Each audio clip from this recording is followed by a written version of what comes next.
Introduction asterisk.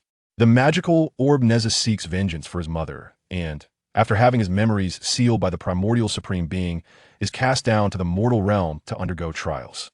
Unexpectedly, he traverses a rift in the heavens and arrives in the Douluo Continent.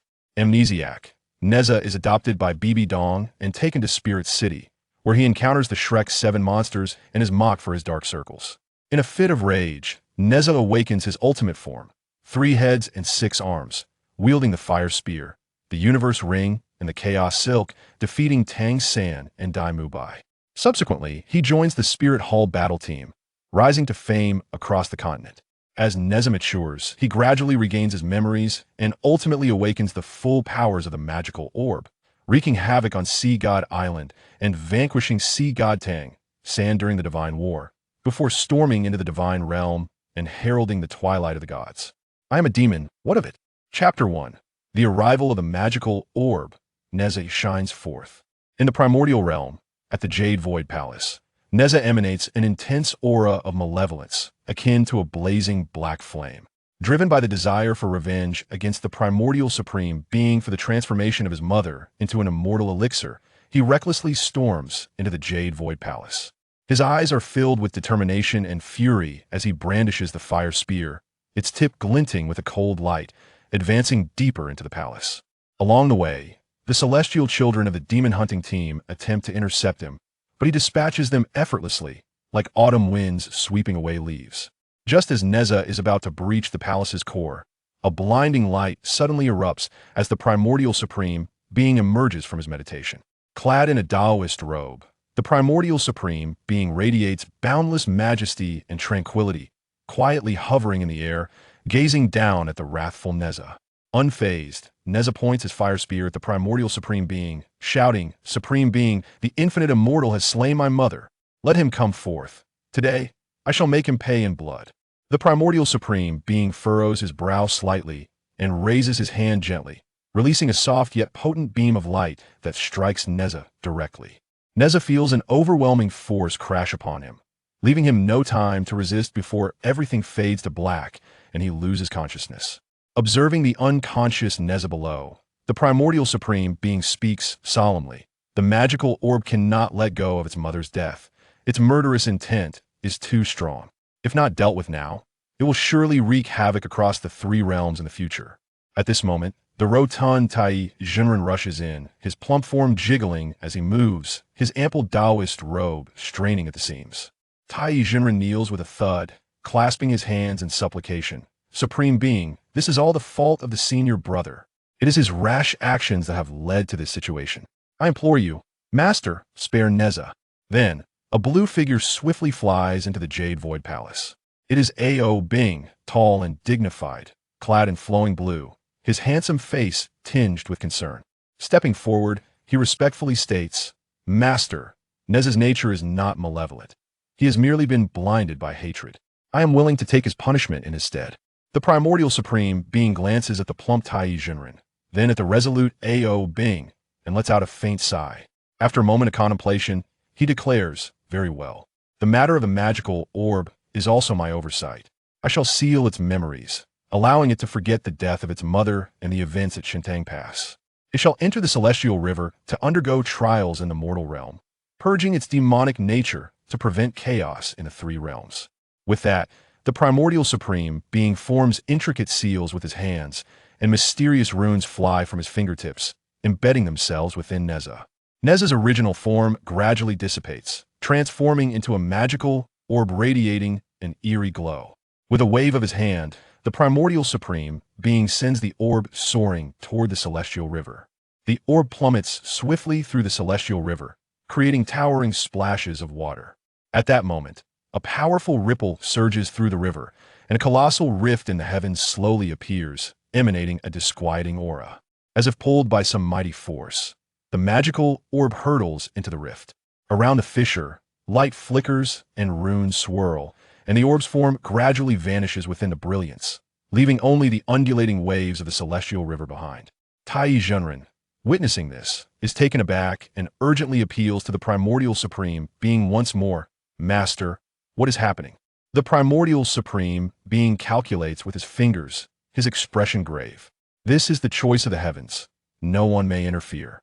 The magical orb has entered the chaos beyond the three realms. Where it shall end up, and whether it can return, is known only to the Dao ancestor. In the Douluo Continent, Stardow Forest, Bi Bi Dong, clad in a purple gauze dress, stands tall and regal, her beauty marred only by an inherent air of authority. Beside her, Hulaina, youthful and vibrant, with sparkling eyes, searches the surroundings for suitable soul rings. Indeed, Hulaina has just broken through to level 50, prompting Bi Bi Dong to personally assist in selecting an appropriate soul ring for her. Suddenly, an eerie whistling sound pierces the sky, as if some colossal entity is plummeting at great speed. Both Bi Bi Dong and Hulaina look up simultaneously to witness a magical orb, glowing with an otherworldly light, descending from above. Startled by this sudden turn of events, Hulaina takes several steps back, exclaiming, "Teacher, what is that?" Bi Bi Dong's expression turns vigilant, and she swiftly adopts a defensive stance, her delicate hand raised slightly, soul power swirling at her fingertips as she coolly replies, "I do not know, but we must be cautious." As they watch, the black magical orb lands on the ground, not coming to a standstill but rather bouncing around energetically like a lively sphere. Suddenly, with a sharp crack, cracks appear on the orb's surface, spreading rapidly like a shattered spider's web. Then, with a resounding boom, the orb shatters completely, sending countless black shards flying like concealed weapons. Amidst the chaos, a small figure leaps out from the orb. It is Nezha, sporting large black circles under his eyes, resembling two inky blobs hanging beneath his gaze, presenting a comical and amusing sight. Upon seeing Bi Bi Dong, Nezha's eyes light up, and he hops excitedly towards her, exclaiming, "Hey, are you my mother?" In an instant, Nezha bounds before Bi Bi Dong, gazing up at her with eager eyes, filled with innocence yet tinged with a hint of mischief. Bi Bi Dong's expression shifts in an instant as she surveys Nezha, pondering inwardly, where did this foolish child come from? His appearance and behavior are so peculiar. Where could he have originated? Her gaze lingers on Nezha for a moment before swiftly scanning the surroundings for any potential threats. At that moment, a low, thunderous roar emanates from the depths of the forest, followed by a massive 10,000-year soul beast, resembling a black panther but several times larger, charging towards Bi Bi Dong and Hulaina like a bolt of black lightning. This soul beast is covered in scales as dark as ink, its eyes burning with a bloodthirsty green flame. Seeing the soul beast charging, Nezha's eyes widen in shock, and he points at it, shouting, "There's a monster! Be careful, mommy!" Before he finishes speaking, a pair of flaming wind-fire wheels suddenly appear beneath his feet. The wind-fire wheels spin rapidly, propelling Nezha forward like a red meteor towards the soul beast. Chapter 2. Nezha's innate divine power shocks Bi Bi Dong as Nezha approached the soul beast. He leapt high into the air, his diminutive form tracing a graceful arc, clenching his right fist. Flames erupted around it, exuding an immense wave of power. With the force of a thunderclap, he struck downwards towards the beast's head. The soul beast, sensing the impending threat, let out a furious roar and opened its gaping maw, attempting to swallow Nezha whole. However, bolstered by the power of his wind and fire wheels, Nezha moved with remarkable speed, landing a precise blow upon the beast's bridge of its nose. With an earth-shattering explosion, the flames on his fist ignited violently, enveloping the soul beast's head in a surging sea of fire. The creature howled in agony, thrashing violently in an attempt to escape Nezha's relentless assault. Yet, Nezha clung fiercely to the beast's neck, continuing to rain down punch after punch. Each strike was met with a pained cry from the soul beast, intensifying the flames of his three-flavored true fire. Underneath Nezha's tempestuous barrage, the soul beast's struggles gradually waned, until finally, its massive body collapsed to the ground, sending dust swirling into the air. As it lay lifeless, a black, millennium soul ring slowly materialized above its corpse. Unfazed by the appearance of the soul ring, Nezha knelt beside the fallen creature, his face adorned with a radiant smile, and remarked nonchalantly, "Such a large monster must taste exquisite when roasted." He even licked his lips in anticipation. At that moment, Bi Bi Dong was utterly astonished, her beautiful eyes widening in disbelief. As she mused internally, this child appears no older than 7 or 8, yet possesses such astounding strength. That was a millennium soul beast. Even an average soul sage would tread carefully around it. How could this child manage to slay it with his bare hands? Was his origin? Hyena was equally taken aback, her formerly vibrant face tinged with a slight blush of shock. She turned to Bi Bi Dong, her expression filled with confusion and incredulity. Teacher, that was nearly a millennium's soul beast. How could this child possibly defeat it with his bare hands? This is utterly terrifying. Meanwhile, Nezha, brimming with excitement, bent down to grasp a chunk of the beast's flesh, pulling it away with a satisfying rip. He clapped his hands, still stained with blood, and then raised them to unleash his three-flavored true fire. Before long, the surface of the meat began to sizzle, a golden hue emerging, accompanied by an enticing aroma wafting through the air. Satisfied, Nezha took a sniff and could not resist taking a few bites, cheeks bulging as he chewed. He looked up, his mouth full, and mumbled towards Bi Bi Dong, "Mom, do you want some?" Observing Nezha's carefree demeanor, Bi Bi Dong recalled how he had unhesitatingly charged at the ferocious Millennium Soul beast to protect her. An inexplicable fondness welled up within her heart. Taking a few steps closer, she gently ruffled Nezha's hair, softly asking, "Child, where do you come from? Why do you call me Mom?" Nezha paused, gazing intently at her face, as if searching for something. After a moment, he furrowed his brow and patted his head vigorously, deep in thought. "I don't remember where I came from. It seems I have slept for a very long time, so long that I have nearly forgotten everything. I only remember my name is Nezha, that I was struck by lightning, and that my mother was in danger. I miss her so much. When I woke up, the first person I saw was you. You look just like my mother in my dreams. You must be my mother." With that, Nezha's small hand grasped Bi Bi Dong's delicate one, his eyes sparkling with excitement as he exclaimed, "Mom, let's play kick the shuttlecock."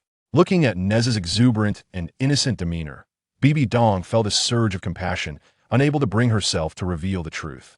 Once again, she caressed his head, a gentle smile gracing her lips. "Nezha is truly a delightful name. In that case, come back with me to Spirit City. That will be your home from now on." Upon hearing Bi Bi Dong's words, Nezha erupted with joy, shouting, "Wow, that's wonderful. Mom is taking me home." Hyena, observing this scene, was filled with curiosity, tilting her head slightly and frowning. She pondered, this child, with an unknown background yet so close to the teacher and possessing such incredible power, is indeed peculiar. Then, with light steps, Hyena approached Nezha, crouching slightly to gently touch his large, dark-circled eyes. With a teasing glimmer in her gaze, she said, "Little brother, my name is Hyena. You must call me sister from now on. Though you are young, you possess innate strength. In the future, the teacher can teach you how to cultivate your soul power, and you will surely become formidable." "Soul power? What is soul power?" Nezha asked curiously, blinking his large eyes. Suddenly, he reached out to touch Hyena's ear, inquiring, "Sister, why are your ears pointed like a fox's? Are you a monster?" Taken aback by Nezha's question, Hyena shot him an exasperated glance and replied, "I am not a monster. That is my martial soul." "Martial soul? What is a martial soul?" Nezha pressed. At that moment, Bi Bi Dong's expression sharpened, her gaze fixed intently on a distant figure. "Nana, that is the Millennium Spirit Beast, the illusionary fox, perfect for your spirit. We must pursue it. Let's not let it escape." The illusionary fox, slender and emanating a soft purple glow, had ears even longer than an ordinary fox, with its tail resembling a blooming purple flower, boasting 9 tails in total. With that, Bi Bi Dong vanished in a flash, darting towards the illusionary fox with remarkable speed, leaving behind only a faint purple afterimage. Yet, Nezha reacted even faster. The wind and fire wheels beneath his feet erupted with fierce flames. With a whoosh, he appeared before Bi Bi Dong like a streak of red lightning. Following this, Nezha executed a graceful flip, landing steadily on the neck of the flying illusionary fox. Once firmly positioned, Nezha clamped his legs around the fox's body and pressed its head forcefully to the ground. The illusionary fox struggled desperately, emitting sharp cries of distress. However, Nezha showed no signs of relenting. A mischievous smile adorned his face as he began to hum, "I'm little Nezha, mighty and grand, vanquishing demons without fear, ha ha ha."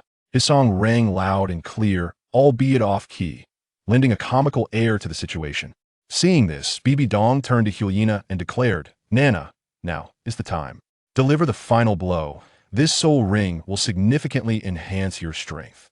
Introduction, Nezha, the demon orb, seeks vengeance for his mother and, after having his memories sealed by the primordial supreme being, is cast down to the mortal realm to endure trials.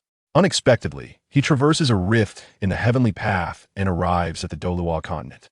Amnesiac Nezha is adopted by Bi Bi Dong and taken back to Seoul City, where he encounters the Shrek Seven monsters and is ridiculed for his dark circles. In a fit of rage, Nezha awakens his ultimate form, 3 heads and 6 arms, wielding the fire-tipped spear, the universe ring, and the chaos silk, to defeat Tang San and Dai Mubai, subsequently joining the Spirit Hall battle team, thus gaining fame across the continent. As Nezha matures, he gradually regains his memories, ultimately awakening the full power of the demon orb, wreaking havoc on Sea God Island, and triumphing over Sea God Tang San during the dual god battle, before storming into the divine realm to herald the twilight of the gods. I am a demon, what of it? Chapter 1. The arrival of the demon orb, Nezha shines forth. In the primordial realm, at the Jade Void Palace, Nezha emanates a fierce aura, resembling a burning black flame. Driven by a relentless desire for revenge against the immortal who transformed his mother into an elixir in the heavenly Yuan cauldron, he charges into the Jade Void Palace without hesitation. His eyes blaze with determination and fury as he grips the fire-tipped spear, its tip gleaming with a chilling light, advancing step by step into the depths of the palace. Along the way, the celestial youths of the demon-slaying squad attempt to obstruct him, but he effortlessly vanquishes them, akin to autumn winds sweeping away fallen leaves. Just as Nezha is about to breach the palace's core, a radiant light suddenly bursts forth. The primordial supreme being has emerged from his seclusion. Draped in a Taoist robe, the primordial supreme being emanates an aura of boundless authority and tranquility, quietly hovering in the air, gazing down upon the wrathful Nezha. Unfazed, Nezha points the fire-tipped spear at the primordial supreme being, roaring, "Supreme being, the infinite immortal has slain my mother. Let him show himself, for today I shall exact blood for blood." The primordial supreme being furrows his brow slightly, raising a hand. A gentle yet potent beam of light instantaneously strikes Nezha, who feels an overwhelming force wash over him, rendering him unconscious before he can resist. Observing the fallen Nezha, the primordial supreme being's expression grows grave. The demon orb cannot let go of his mother's death. His murderous intent is too profound. If not addressed now, he will surely bring chaos to the 3 realms in the future. At that moment, the rotund Tai Jinren hurriedly rushes forth, his ample form jiggling as he runs, his Taoist robe stretched taut. Tai Jinren kneels with a thud, clasping his hands in supplication. "Supreme being, this matter is entirely the fault of the elder brother. It is his impetuous actions that have led to this situation. I beseech you to spare Nezha." Then, a blue figure swiftly enters the Jade Void Palace. It is A.O. Bing, tall and dignified, clad in flowing blue garments, his handsome features marred by a hint of concern. He steps forward respectfully. "Master, Nezha's nature is not malevolent. He is merely blinded by hatred for a moment. I am willing to take his punishment in his stead." The primordial supreme being glances at the pudgy Tai Jinren, then at the resolute A.O. Bing, sighing softly. After a moment of contemplation, he declares, "Very well. The matter of the demon orb is also my oversight. I shall temporarily seal its memories, allowing him to forget the death of his mother and the events at Shentang Pass, and let him enter the heavenly river to endure trials, purging his demonic nature to prevent chaos in the 3 realms." With that, the primordial supreme being swiftly forms seals with his hands, mysterious runes emanating from his fingertips and merging into Nezha's body. Nezha's original form gradually dissipates, transforming into a demon orb radiating an eerie glow. With a wave of his hand, the primordial supreme being sends the demon orb soaring toward the heavenly river. As the orb plummets through the heavenly river, it stirs up colossal splashes of water. At that moment, a powerful ripple erupts in the river, followed by the slow emergence of a massive rift in the heavenly path, exuding an unsettling aura. The demon orb seems drawn by an unseen force, plunging directly into the rift. Around the rift, light flickers and runes swirl, as the demon orb's form gradually vanishes in the radiance, leaving only the still churning waters of the heavenly river. Seeing this, Tai Jinren is struck with alarm, urgently beseeching the primordial supreme being once more, "Master, what is happening?" The primordial supreme being calculates with his fingers, his expression serious. "This is the choice of the heavenly path. No one may intervene. The demon orb has entered the chaos beyond the 3 realms, where it will ultimately end up, and whether it can return to the three realms, is known only to the Tao ancestor. In the Douluo Continent, Stardew Forest, Bi Bi Dong, clad in a purple gauze dress, stands tall and elegant, her beauty unmatched yet tinged with an innate authority. Beside her, Hulaina, youthful and vibrant, her eyes sparkling with vitality, searches for suitable soul rings. Indeed, Hulaina has just broken through to level 50, prompting Bi Bi Dong to personally assist her in selecting the appropriate soul rings. Suddenly, a strange howling sound reverberates through the sky, as if some colossal entity is plummeting at great speed. Both Bi Bi Dong and Hulaina glance upwards, witnessing a demon orb radiating an uncanny glow descending from above. Startled by this sudden anomaly, Hulaina takes a few steps back, exclaiming, "Teacher, what is that?" Bi Bi Dong, equally wary, instantly adopts a defensive stance, her delicate hand raised slightly, soul power swirling at her fingertips as she coolly replies, "I do not know, but it is prudent to be cautious." Under the watchful eyes of Bi Bi Dong and Hulaina, the black demon orb does not come to a standstill upon hitting the ground. Instead, it begins to bounce energetically like a peculiar sphere full of vitality. Suddenly, with a sharp crack, fissures appear on the orb's surface, rapidly spreading like a shattered spiderweb. Then, with a resounding boom, the orb shatters completely, sending countless black shards flying like hidden weapons in all directions. Amidst the flurry of fragments, a small figure leaps from the orb. It is Nezha, sporting large dark circles under his eyes, resembling two inky blobs beneath his gaze, appearing both comical and amusing. Upon spotting Bi Bi Dong, Nezha's eyes light up. His feet move swiftly as he bounces toward her, excitedly exclaiming, "Hey, are you my mommy?" In an instant, Nezha has leaped right in front of Bi Bi Dong, looking up at her with eager anticipation, his eyes sparkling with innocence and a touch of mischief. Bi Bi Dong's expression shifts instantly. She sizes up Nezha, pondering internally, where did this foolish child come from? His appearance and behavior are utterly strange. Where could he possibly be from? After her gaze lingers on Nezha for a moment, she swiftly scans the surrounding area, wary of any potential threats. Just then, a deep, resonant roar emanates from the depths of the forest, followed by a massive 10,000-year-soul beast lunging toward Bi Bi Dong and Hulaina like a bolt of black lightning.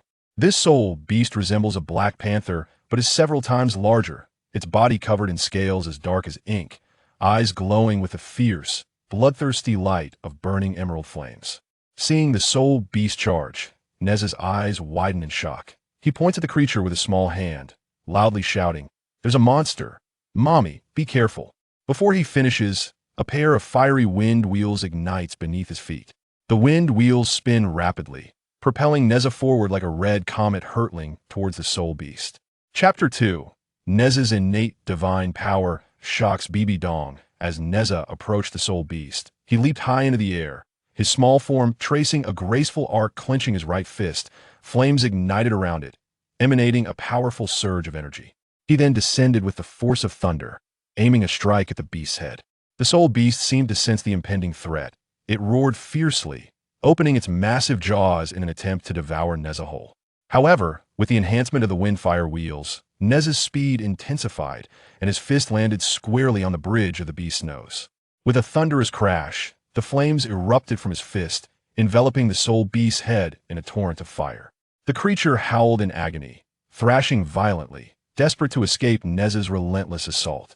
Yet, Nezha clung tightly to the beast's neck, continuing to rain down blow after blow. Each punch was accompanied by the beast's anguished cries, and the three pure flames grew increasingly fierce. Under Nezha's tempestuous onslaught, the soul beast's struggles gradually waned, and ultimately, its colossal form collapsed to the ground, raising a cloud of dust. Upon its demise, a black 10,000-year soul ring slowly materialized above its corpse. Yet, Nezha paid no heed to the soul ring. He was entirely unfamiliar with its significance. Crouching down, Nezha reached out to touch the beast's head, his face adorned with a radiant smile as he nonchalantly remarked, "Such a large monster must taste delicious when roasted." He even extended his tongue to lick his lips. At that moment, Bi Bi Dong was utterly astonished, her beautiful eyes widening in disbelief as she marveled internally. This child appears no older than 7 or 8. How can he possess such astonishing strength? That was a 10,000-year soul beast. Even an ordinary soul sage would tread carefully against it. Yet this child managed to slay it barehanded. Who exactly is he? Huali Na, too, was taken aback, her once vibrant complexion slightly flushed with shock. She turned to Bi Bi Dong, her gaze filled with confusion and incredulity, exclaiming, "Teacher, that was nearly a 10,000-year soul beast. How could this child have defeated it with his bare hands? This is simply terrifying." At this juncture, Nezha excitedly bent down and grasped a sizable chunk of the beast's flesh, pulling it forcefully. With a resounding tear, he extracted a warm piece of meat. He patted the bloodied morsel in his hands, then raised it, igniting the 3 pure flames. Soon, the surface of the meat began to sizzle, a golden hue emerging, accompanied by an enticing aroma wafting through the air. Satisfied, Nezha sniffed the air and couldn't resist taking a few bites. Chewing with his cheeks puffed out, he looked up at Bi Bi Dong, mumbling through a mouthful, "Mother, would you like some?" Observing Nezha's current demeanor, Bi Bi Dong recalled how he had rushed toward the ferocious 10,000-year-soul beast without hesitation to protect her. His fearless nature stirred an inexplicable fondness within her heart. Taking a few steps closer, she gently patted Nezha's head and softly asked, "Child, where do you come from? Why do you call me mother?" Nezha paused, his eyes fixated on her face, as if searching for something in her features. He then furrowed his brow, vigorously tapping his own head in deep thought, saying, "I can't remember where I came from. It feels like I've been asleep for such a long time that I've nearly forgotten everything. I only recall my name is Nezha, that I was struck by lightning, and that my mother was in danger. I miss her so much. The first thing I saw upon waking was you, and you look just like my mother in my dreams. You must be my mother." With that, Nezha's small hand tightly grasped Bi Bi Dong's delicate hand, his eyes sparkling with excitement as he exclaimed, "Mother, let's play kick the shuttlecock." Bi Bi Dong gazed at Nezha's enthusiastic and innocent expression, her heart filled with affection, making it difficult for her to disclose the truth. Thus, she patted his head once more, a gentle smile gracing her lips as she replied, "Nezha, what a delightful name. Since that's the case, come with me back to Spirit City. It will be your home from now on." Upon hearing Bi Bi Dong's words, Nezha was instantly elated, shouting, "Wow, that's wonderful. Mother is taking me home." Huali Na, watching the scene unfold, was filled with perplexity. Tilting her head slightly, her brows furrowed as she pondered, this child, whose origins are unknown, is so close to the teacher and possesses such extraordinary power. It is all too strange.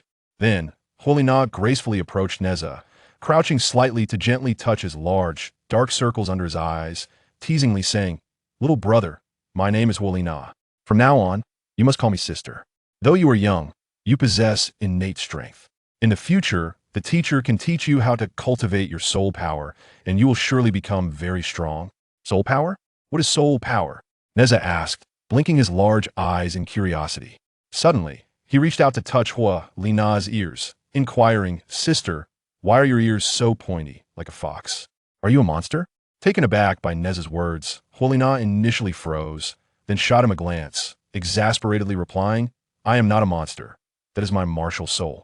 "Martial soul? What is a martial soul?" Nezha pressed on.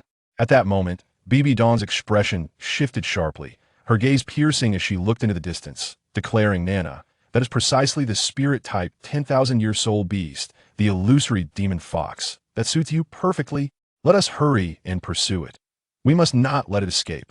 The illusory demon fox possessed an elongated form, radiating a soft purple glow. Its ears were longer and pointier than those of ordinary foxes, and its tail blossomed like a purple flower, boasting 9 tails in total. With that, Bi Bi Dong's figure flickered, racing towards the illusory demon fox like a specter, her speed leaving behind only a faint purple afterimage. Yet, unexpectedly, Nezha reacted even faster. The winged fire wheels beneath his feet erupted with searing flames, and with a whoosh, he appeared in front of Bi Bi Dong like a crimson flash of lightning. Following this, Nezha executed a graceful somersault, tracing a beautiful arc through the air as he landed firmly on the neck of the flying illusory demon fox. Once steady atop the fox's neck, Nezha clamped his legs tightly around its body, pressing the beast's head forcefully into the ground. The illusory demon fox struggled desperately, emitting sharp cries. However, Nezha showed no intention of releasing his grip. With a playful grin, he began to hum, "I am little Nezha, endowed with great powers, unafraid to vanquish demons and monsters, hee ha ha." His voice rang loud, albeit off-key, adding a comical touch to the scene. Seeing this, Bi Bi Dong turned to Holy Na, saying, Nana, now is the time. Give it the final blow. This old ring will undoubtedly enhance your strength significantly. Chapter 3. Dare to speak, young master? I shall end you. Hulaina took a deep breath, her gaze instantly transforming into one of unwavering determination. She drew a finely crafted dagger from her waist, its blade glinting with a chilling light under the sun's rays. Striding swiftly to the side of the illusory fox, she raised the dagger high and plunged it fiercely into the creature's vital spot. The illusory fox let out a harrowing scream, its body convulsing violently a few times before falling silent. Soon after, a 10,000-year soul ring radiating a dark glow began to rise slowly from the corpse of the illusory fox.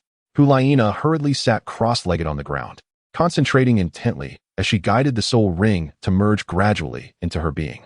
Beads of perspiration formed on her forehead, her expression focused and solemn. As the brilliance of the soul ring began to wane, her aura grew increasingly formidable.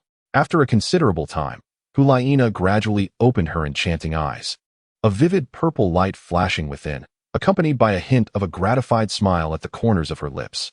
Rising to her feet, she reveled in the surging soul power within her, giving a slight nod to Bi Bi Dong in acknowledgement.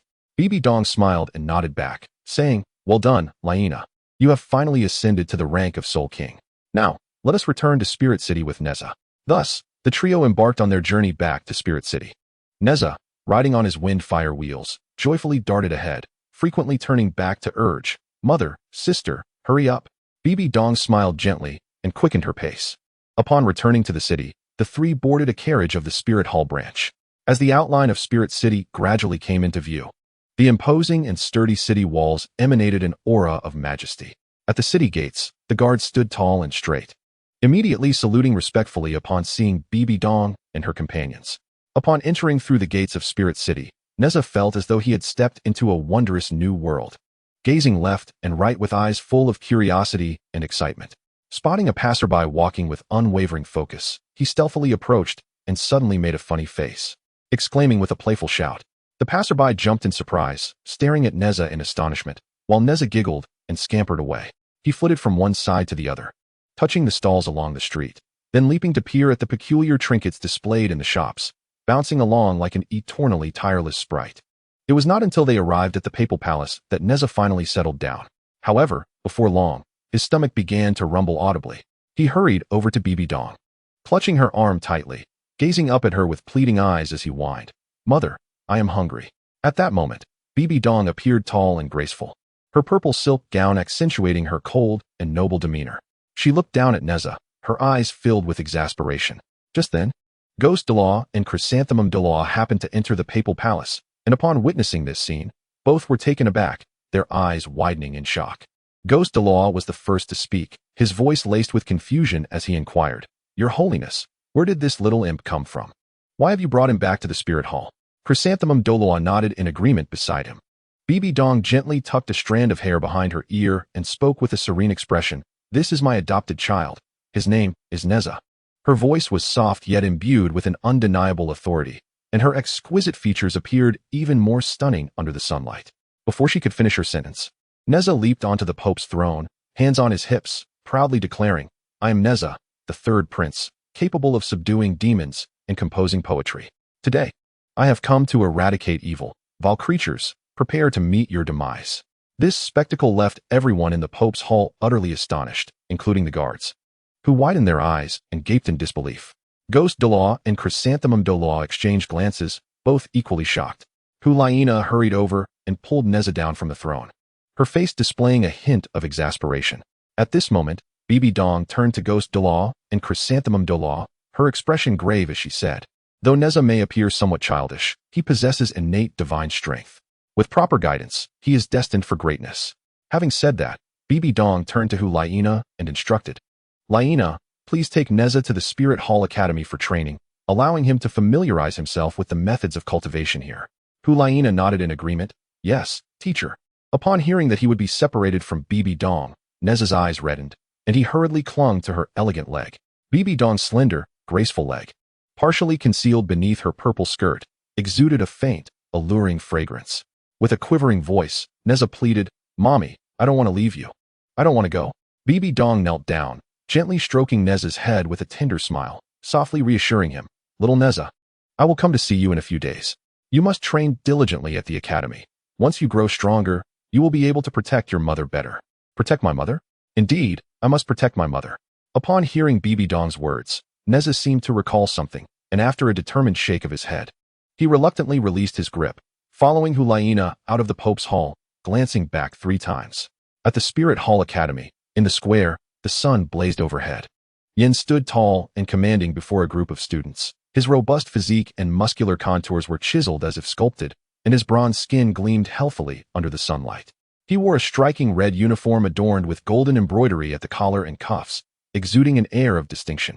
At that moment, Yin was directing the students with a serious demeanor, his voice resonant and powerful, echoing across the square like a thunderclap. "Focus. Do not resemble a bunch of weaklings." The students, clad in uniform attire, responded to his command, uniformly unleashing their martial spirits and executing various soul techniques.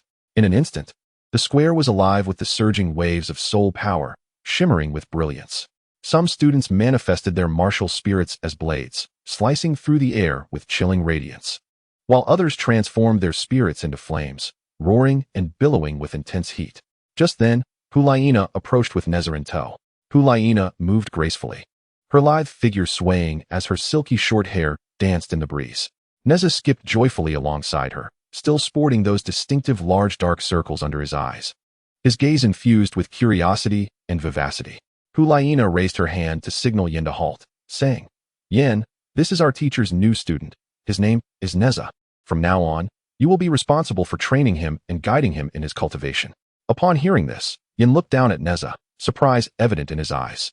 He furrowed his brow slightly and could not help but voice his thoughts. This little one? Is he truly capable of attending a prestigious academy? Hulaina gently patted Nezha's head, smiling as she replied, "There's nothing to worry about. Do not underestimate Nezha. He is a little monster capable of defeating 10,000-year soul beasts." "That little imp? Defeating a 10,000-year soul beast?" Yan's eyes widened in disbelief, resembling 2 copper bells.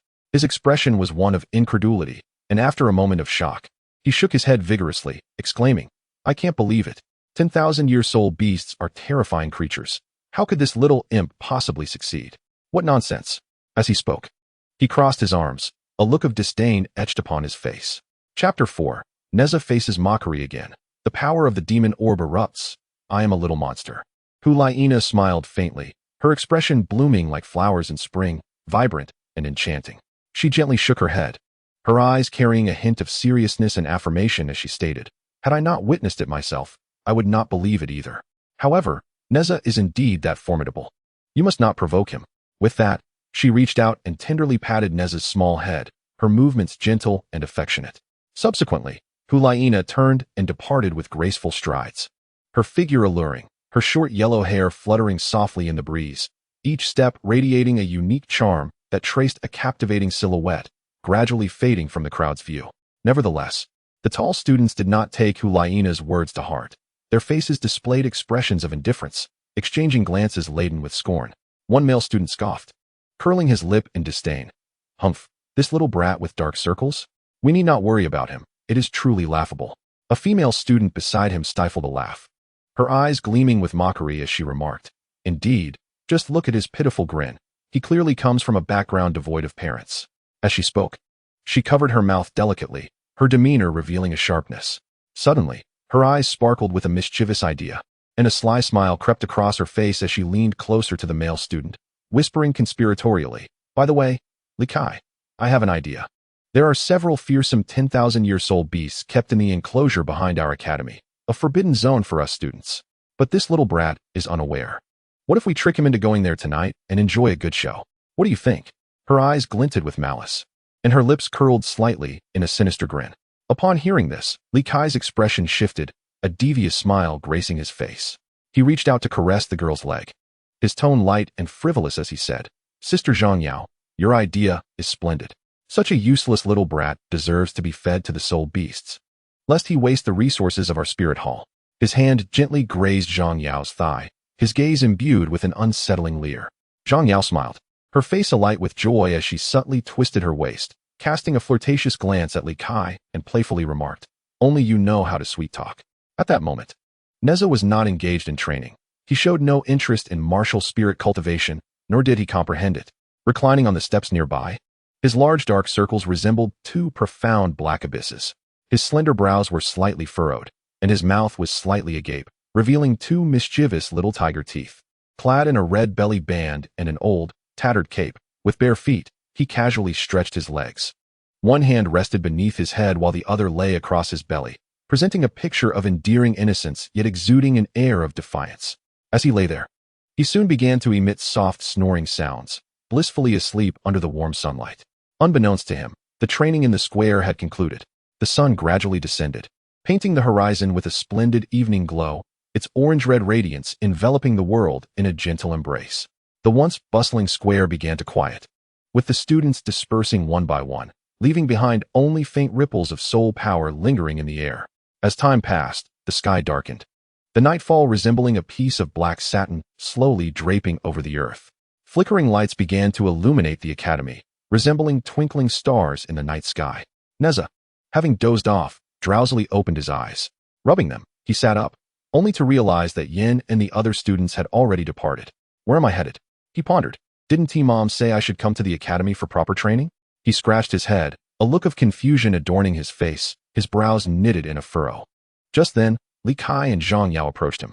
Zhang Yao wore a facade of exaggerated warmth, hastening her steps to Nezha's side, patting him on the shoulder as she said, "Junior, are you having trouble finding your dormitory? Why not let your senior take you there?" Her voice was deliberately soft and sweet, attempting to lower his guard. Nezha eyed Zhang Yao and then glanced at Li Kai standing beside her, sensing something amiss. His small eyes narrowed slightly, a hint of wariness gleaming within them. Yet, he dismissed his suspicions, revealing his small tiger teeth in a grin as he replied, "Dormitory? Is that a place for resting? But I'm a bit hungry and want something to eat." As he spoke, he patted his belly, which coincidentally grumbled in response. Hearing Nezha's words, a sly smile crept across Li Kai's face, akin to a venomous serpent lurking in the shadows, sending chills down one's spine. He stepped forward briskly, feigning enthusiasm, and said to Nezha, "That's simple.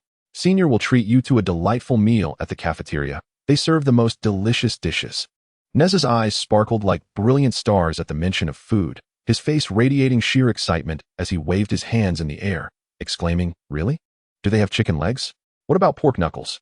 His small face was brimming with anticipation, the corners of his mouth slightly lifted, as if he could already envision a table laden with delectable dishes. Zhang Yao smiled, a glint of cunning flickering in her eyes, and sweetly said, "Of course. We have everything. Come with us, little junior." She extended her hand, gently grasping Nezha's arm, feigning a warm demeanor as if genuinely caring for her junior. Thus, Nezha followed Zhang Yao and Li Kai, and along the way he began to tap his head and joyfully sing, "I am a little demon, carefree and at ease. So hungry I am, bring me chicken legs, please." His voice, crisp yet out of tune, echoed through the stillness of the night, radiating an unusual cheerfulness.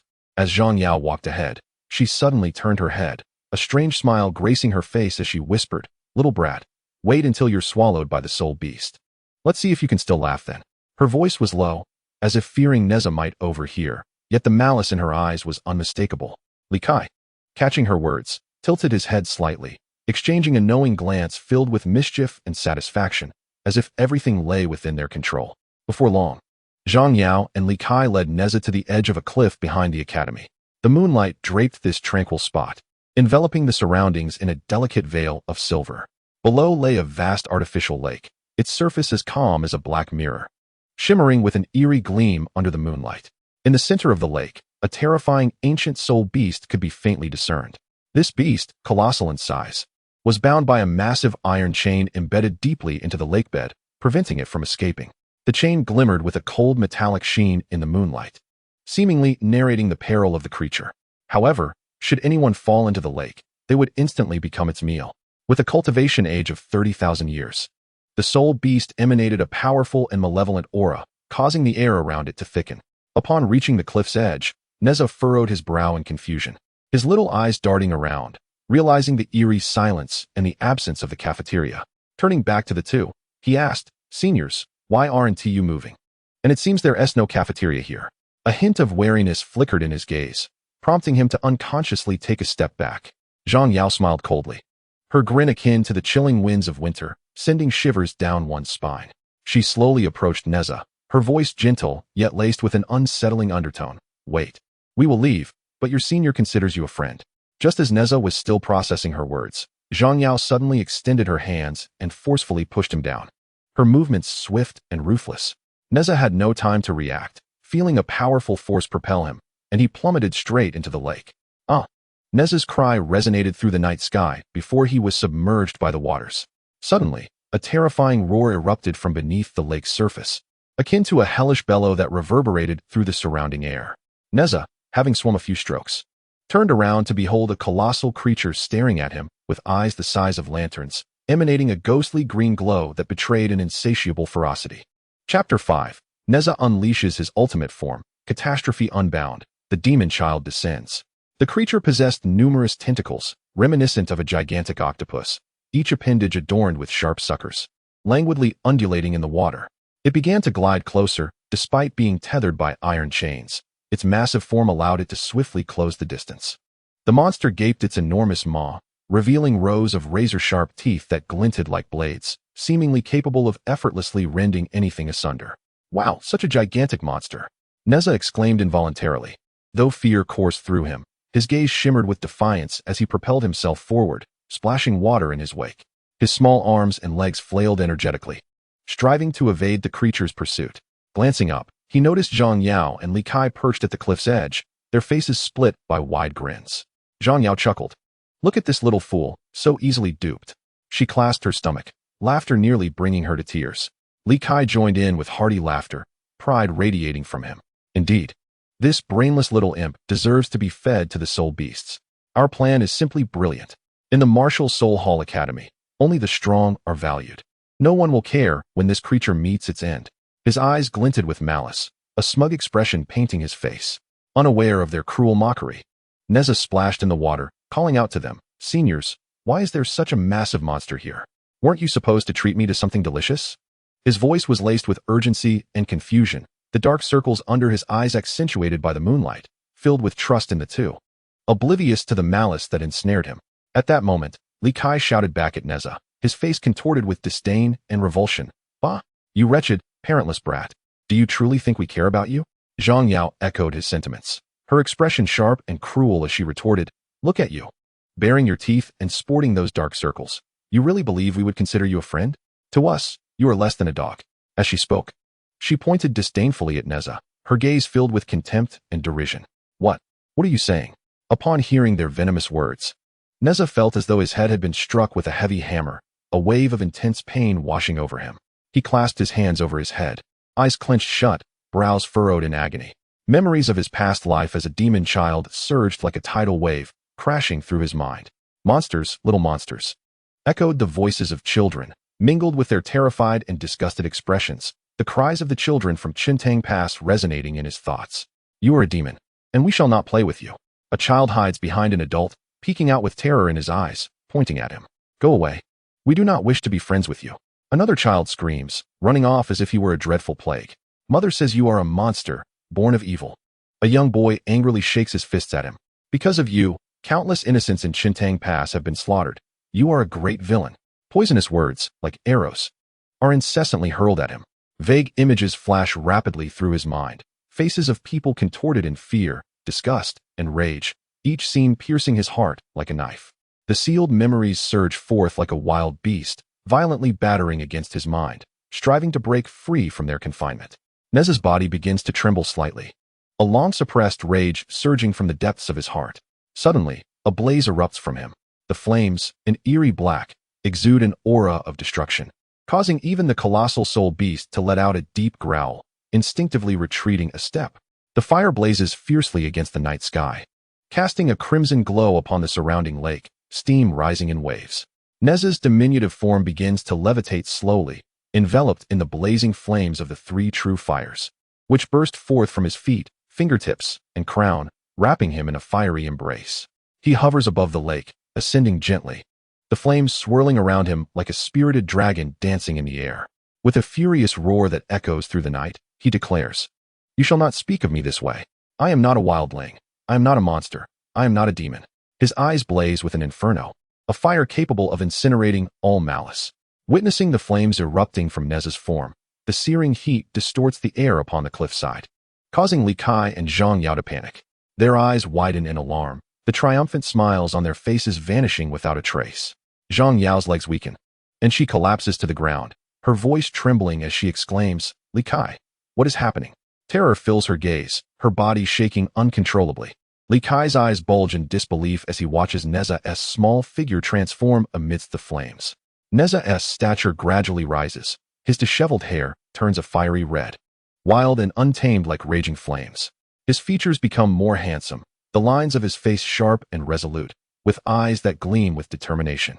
A fire-tipped spear appears in his hand, its shaft glimmering coldly, flames dancing at its tip as if imbued with life. Beneath him, a pair of flaming wheels materialize, roaring as they spin rapidly, lifting his body into the air. A Qianquan circle encircles his waist, radiating a mysterious light, as if guarding him. Additionally, he is entwined in a swirling ribbon of red, fluttering like a spirited dragon in the wind. Indeed, at this moment, Nezha has undergone a transformation, embodying the second state awakened after witnessing his mother being refined into an elixir of immortality in the Tianyuan cauldron during a previous life. Although his powers and memories were sealed by the primordial heavenly venerable, reverting him to the form of a demon orb. The fury he unleashed was so formidable that even the venerable seal struggled to contain it. Upon transforming into his ultimate form, Nezha's aura surged exponentially. The three flames of true fire upon his body blazed with increasing intensity, reaching skyward and illuminating the entire rear mountain. A powerful sense of oppression emanated from him, suffocating Li Kai and Zhang Yao, making it difficult for them to breathe. The very air seemed to solidify under this overwhelming force, causing the waters of the lake to churn violently. Only upon sensing the palpable power of the demon orb approaching did Li Kai's complexion shift, realizing the peril he faced. His legs trembled involuntarily, his teeth chattered, and with great effort, he managed to scream, "Run." The urgency of his voice, now sharp with terror, starkly contrasted with his earlier arrogance. In that moment, as if clutching at the last thread of hope, he grasped Zhang Yao's hand tightly, summoning all his strength to flee down the mountainside into the woods. His steps were frantic and hurried, a chaotic scramble, as branches tore at his clothing and grazed his skin, yet he remained oblivious to the pain. Zhang Yao, equally paralyzed by fear, was dragged along, her mouth emitting terrified shrieks, as their figures dashed through the darkened forest, pursued by an unseen demon. At that juncture, Nezha opened his eyes once more, his crimson pupils ablaze with a blood-red fire, resembling two incandescent orbs. The immense aura radiating from him swelled like a raging tide, expanding outward with a force capable of shattering the very mountain itself. The colossal soul beast quivered in terror, its massive form curling in on itself, numerous tentacles writhing restlessly. Its lantern-sized eyes filled with dread as it emitted low, mournful whines, slowly retreating in an attempt to distance itself from this fearsome presence. Its body thrashed in the water, sending up great splashes, while chains rattled ominously. With fire spear in hand, glinting with a chilling light, Nezha pivoted sharply, his movements as swift and agile as a leopard. The fire spear arced through the air, piercing straight through the vast frame of the soul beast. Immediately thereafter, Nezha raised his right fist high, gathering formidable strength, and with an indomitable spirit, he struck down upon the beast's massive head. A resounding boom echoed, as if the very heavens trembled in response. The force of his punch struck the beast's head like a cannonball, enveloping it in black flames and raw power. The soul beast emitted a wretched scream, thrashing violently in a desperate bid to escape this lethal assault. Yet, after a brief struggle, its resistance began to wane. Indeed, in less than 10 seconds, the colossal soul beast, whose cultivation spanned 30,000 years, collapsed as if its very sinews and bones had been severed. Its immense form crashed heavily onto the lakebed, sending up a spray of water that soared dozens of meters high, transforming the surface of the lake into a tumultuous tempest. Blood gushed forth from its head, staining the surrounding waters of vivid crimson, and its eyes lost their luster, signaling its complete demise. Then, with a shift of his gaze, Nezha's blood-red eyes sharpened, focusing on the fleeing figures of Li Kai and Zhang Yao. A slight smirk graced his lips as he spoke in a low voice, brimming with malice. "None of you shall escape." His voice echoed like a chilling whisper from the depths of the underworld. Before his words could fully dissipate, the wind and fire wheels beneath Nezha erupted in a blaze, emitting a fierce roar. In an instant, he transformed into a streak of red light, akin to a meteor traversing the cosmos, and in the blink of an eye, he stood before the two. The speed was so astonishing that Li Kai and Zhang Yao hardly had a moment to react. They merely perceived a flash of red light before Nezha appeared before them, resembling the very embodiment of death itself. Li Kai trembled violently, his teeth chattering in fear, yet the instinct for survival compelled him to suppress his terror. He hastily unleashed his martial soul, surrounding his body with a faint blue glow as his martial spirit manifested, a black horned mountain pig, entirely covered in spikes. Chapter 6. Nezha Yin, the Flame Lord. Unassailable with a fierce roar, Li Kai's soul power surged chaotically, causing his right arm to swell dramatically, adorned with flickering runes of lightning. He then unleashed his fourth soul skill, Explosive Thunder Fist. A tempestuous sphere of lightning energy coalesced around his fist, the electricity dancing like lively serpents, crackling with sound. He shouted and launched this fist towards Nezha, the sphere of lightning carrying an aura of devastation, akin to a cannonball hurtling through the air, tearing apart the atmosphere and leaving a dark fissure in its wake. Yet, Nezha remained unmoved, standing calmly as if the assault before him was inconsequential. The flames enveloping him surged violently, forming a towering wall of fire. As the explosive thunder fist made contact with the fiery barrier, a hissing sound erupted, reminiscent of droplets hitting hot oil. As the lightning energy was instantaneously consumed by the flames, vanishing without a trace. That formidable soul skill proved utterly ineffective against Nezha's inferno, akin to an ant attempting to shake a tree. Nezha's gaze hardened, and he thrust the fire-tipped spear forward, its point gleaming with a chilling light. Moving at a speed nearly imperceptible to the naked eye, Li Kai barely registered the flash of cold light before the fire-tipped spear pierced his neck. The tip emerged from the back of his neck, leaving a spray of crimson in its wake. Li Kai's eyes widened in terror, his face frozen in a mask of fear. With a slight smirk of disdain, Nezha forcefully flicked his arm, and with a sharp sound, Li Kai's head was sent flying, tracing an arc through the air as blood erupted from his neck like a gushing fountain. His body stood upright for a brief moment before it slowly collapsed, stirring up a cloud of dust. Li Kai's severed head remained wide-eyed in shock, as if unable to comprehend that he had met his demise at Nezha's hands. Witnessing the gruesome death of Li Kai, Zhang Yao's eyes widened to their utmost limits, as if her eyeballs might pop from their sockets. Her mouth agape. She emitted a piercing scream that shattered the stillness of the night, echoing with boundless terror. Her delicate form trembled violently, her legs giving way as she collapsed to the ground with a thud. Zhang Yao's complexion turned as pale as a sheet, tears uncontrollably streaming down her cheeks, smudging her makeup into a disarray. With her hands clasped together, she repeatedly bowed to Nezha, her voice quivering with desperation as she knelt in supplication. "I'm sorry. I was wrong. I should not have deceived you. I will never dare again. Please, spare me." Her voice trembled, filled with a despairing plea, as she instinctively crawled towards Nezha, seemingly hoping that such a humble posture might grant her a sliver of mercy. Nezha regarded Zhang Yao with eyes as cold as ancient ice, devoid of any warmth. He narrowed his eyes slightly, the flickering red flames within them intensifying, as if expressing an unfathomable rage. In a deep, menacing tone, he uttered a single word, "Die." The sound resonated like a decree from the depths of hell, freezing the air around them. In an instant, crimson-black flames erupted from Nezha's form with blinding speed, enveloping Zhang Yao's delicate figure like a surging tide. The flames rampaged through the night, hissing ominously, casting a scarlet glow across the entire area. No, Zhang Yao barely managed to emit 2 desperate screams before the flame's temperature soared beyond imagination. In the blink of an eye, her skin began to char, her muscles rapidly deteriorating under the intense heat, as she was consumed by the inferno at a visible pace. In mere moments, she was reduced to a charred skeleton, teetering precariously amidst the flames, before collapsing into a heap of bones scattered across the ground. Nezha withdrew the flames, and the temperature around him plummeted. Just then, several figures approached with ghostly swiftness. Leading the charge were 3 cardinal officials clad in striking red robes adorned with golden embroidery, shimmering with a mysterious light under the moon. Their steps were steady and imposing, each movement exuding the authority of their elevated status.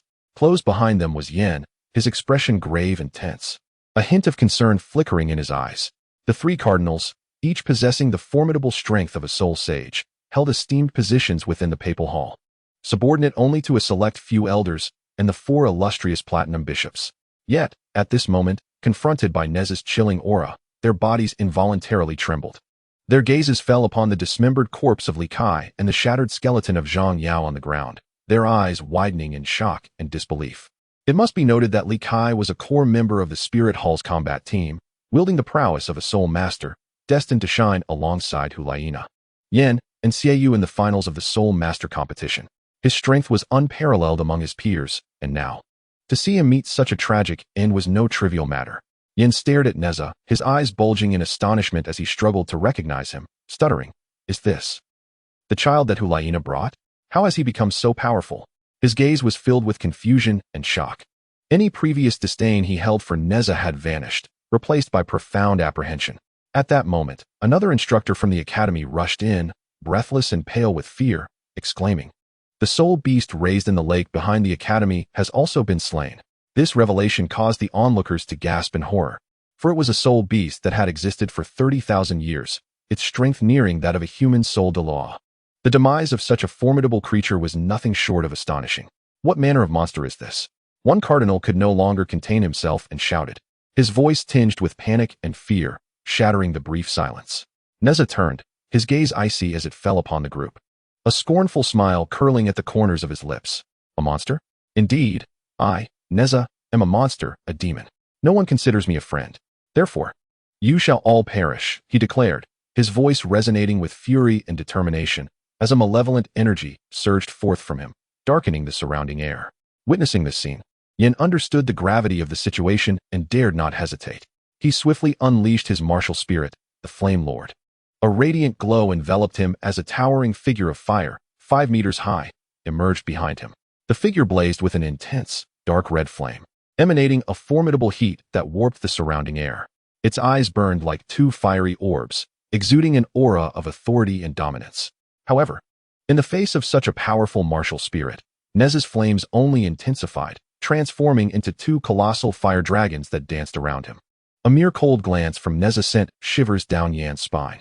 Gritting his teeth, his facial muscles twitched with tension and rage. He realized there was no retreat, only the necessity to fight to the death. He swiftly formed hand seals, as his soul power surged wildly. The 5-meter-tall Flame Lord, receiving his command, let out a deafening roar that reverberated through the air, shaking the very earth beneath them. The Lord of Flames raised his colossal fist, ablaze with fierce fire, charging towards Nezha with an unwavering momentum. As the fist descended, the air ignited instantaneously, creating a towering column of flame that surged directly towards Nezha. Yet, Nezha stood resolutely in place, his expression tranquil, as though the ferocious assault before him was merely a gentle breeze. When the fiery fist was about to collide with him, he did not even flinch. In the next moment, the fist struck him with tremendous force, erupting into a brilliant blaze, the searing shockwave radiating outward, causing the surrounding trees to sway precariously. Astonishingly, when the flame subsided, Nezha remained unscathed, devoid of even a speck of dust upon him. Gradually, Nezha lifted his fire-tipped spear, his form like a flash of lightning, vanishing from sight. The 3 cardinal bishops perceived a fleeting crimson silhouette as Nezha reappeared before the Lord of Flames. He wielded the fire spear with rapid, sweeping motions, akin to a tempest, the spear's shadow a mesmerizing blur. Each thrust unleashed a sharp wave of fiery energy aimed at the Lord of Flames. Sensing the imminent threat, the Lord attempted to block with its arms. But Nezha's onslaught was too swift and ferocious. With a series of slicing flames, the Lord's arm was severed first, dissipating into a flurry of embers. Subsequently, the fire spear continued to strike, accurately piercing the Lord's form. Boom, boom, boom. After a series of thunderous explosions, the Lord of Flames was reduced to countless fragments, scattering across the ground. Yin watched in horror as his martial soul was so effortlessly obliterated by Nezha, his face a mask of terror. Nezha disregarded the still-burning remnants, darting through the flames like a shadow, and swiftly approached Yin. He seized Yin by the throat with an iron grip, rendering him utterly powerless to resist. With his feet lifted off the ground, Yin dangled in the air, his face turning crimson from asphyxiation, desperately attempting to pry Nezha's hand away. Yet his efforts were as futile as an ant trying to shake a tree.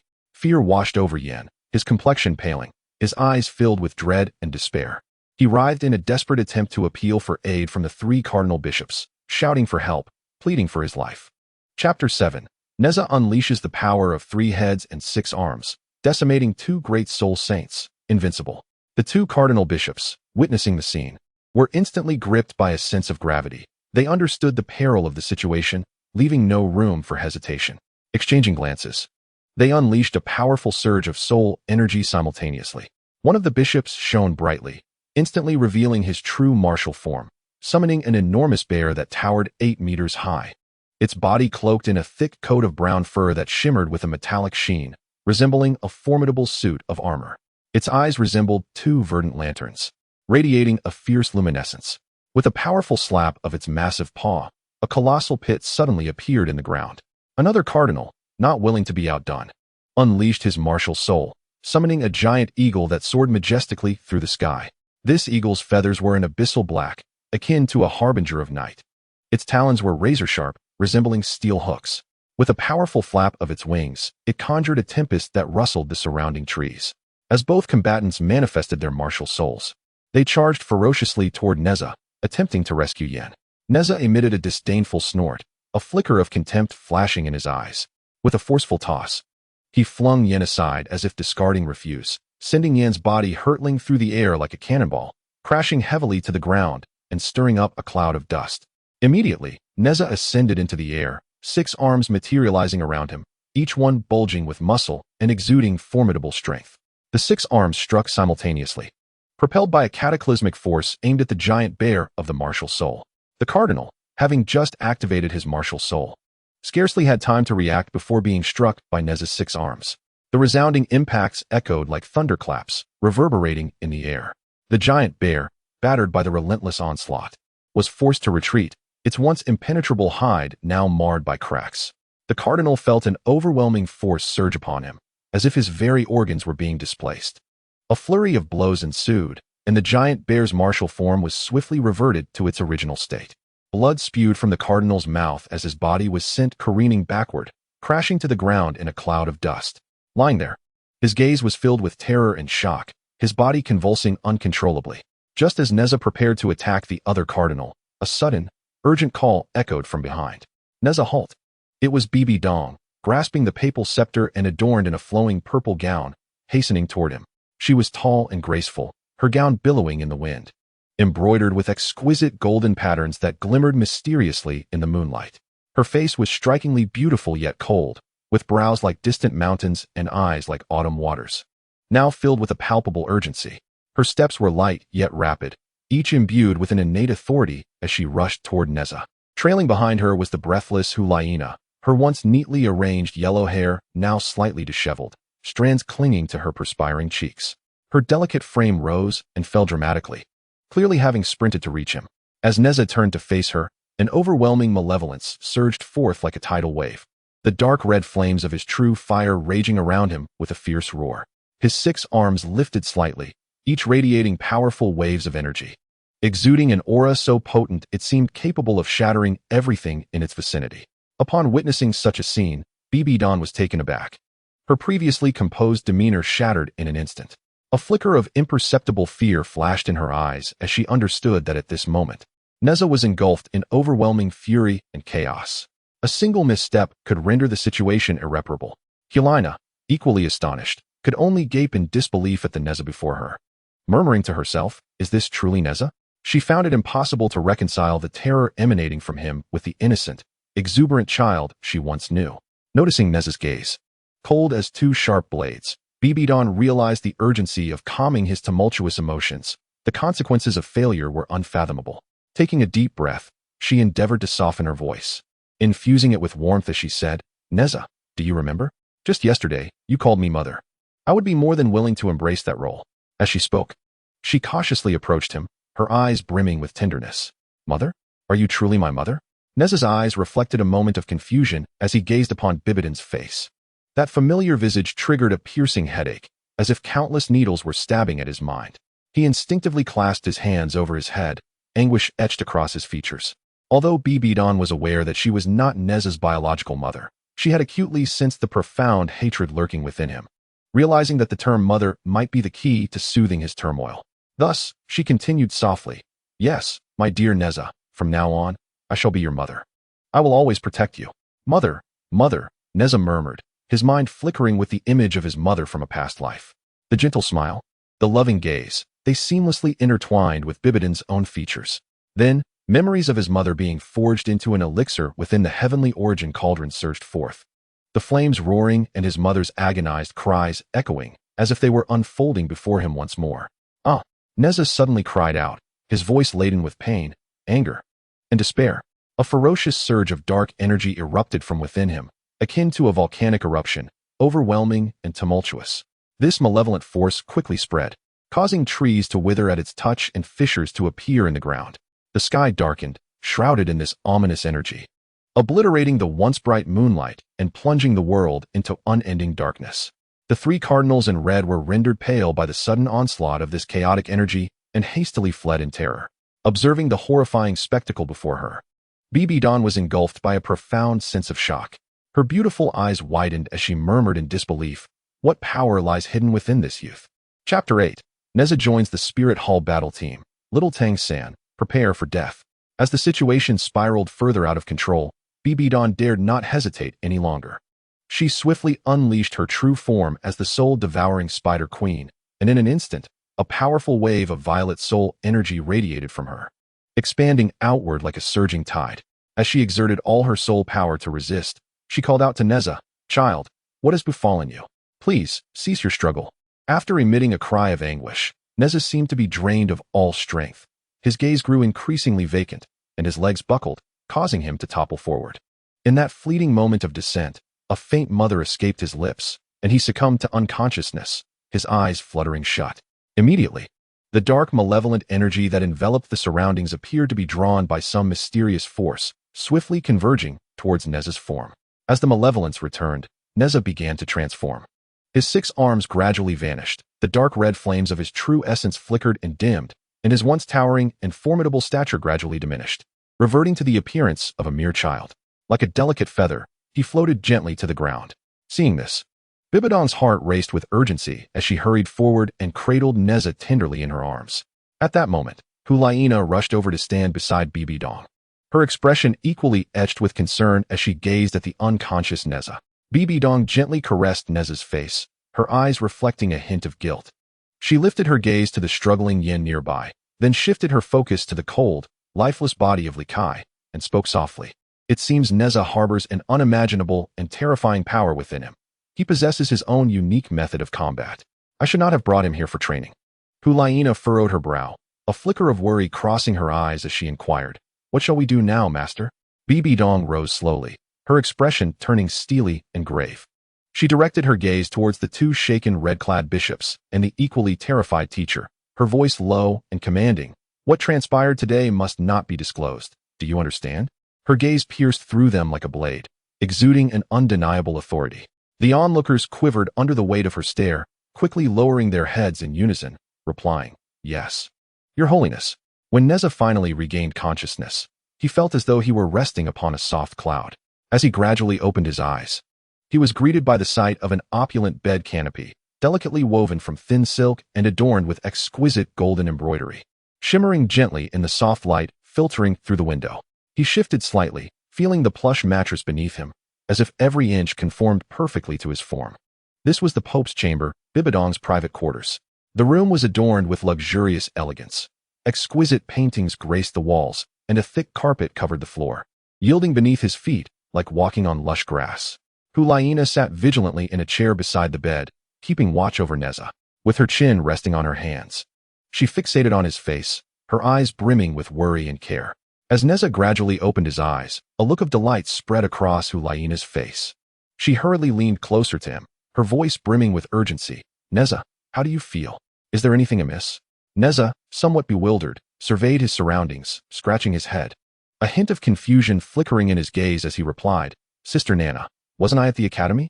I recall being deceived by 2 fellows, and it seems I ended up killing them." Upon hearing this, Hulaina's expression shifted to one of resigned amusement. She gently patted Nezha's shoulder, offering solace. "Let bygones be bygones. It is good that you are well." Nezha lowered his head, a shadow of melancholy crossing his features as he murmured, "I am but a monster. No one could ever like me." His voice quivered slightly, hands instinctively tightening around the blanket, as if to suppress the sorrow within. "No, my dear Nezha, you still have your mother, don't you? I would gladly be your mother." At that moment, the door to the room creaked open, and Bi Bi Dong entered, freshly bathed. Her long hair cascading like a waterfall, a few strands clinging to her fair neck, enhancing her allure. She donned a pristine white gown, subtly revealing her graceful figure. The hem of her dress swayed gently with her steps, reminiscent of a blooming white lotus. Approaching Nezha with a lightness in her stride, her eyes radiated tenderness and affection. Nezha raised his gaze to meet Bi Bi Dong's, surprise and hope illuminating his eyes as he asked, "Really? Do you genuinely wish to be my mother? I am not handsome. Do you not see me as a monster?" With a gentle shake of her head, Bi Bi Dong smiled, extending her hand to affectionately ruffle Nezha's hair. Her touch tender and indulgent. "Of course not, dear Nezha. I have always yearned for a child of my own, and you have fulfilled that wish. In my eyes, you are unique, not a monster." Upon hearing her words, a radiant light sparkled in Nezha's eyes, and his lips curved into a brilliant smile. In the next instant, he dashed into Bi Bi Dong's embrace, clinging tightly to her as he repeatedly called out, "Mother, mother, mother." The following day, sunlight streamed through the lofty windows, casting golden patches of light upon the floor of the papal hall.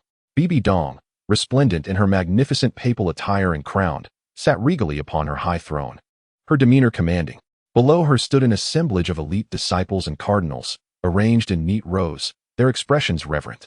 Bi Bi Dong scanned the crowd, her voice resonating clearly and resolutely throughout the vast hall. Li Kai's demise was of his own making.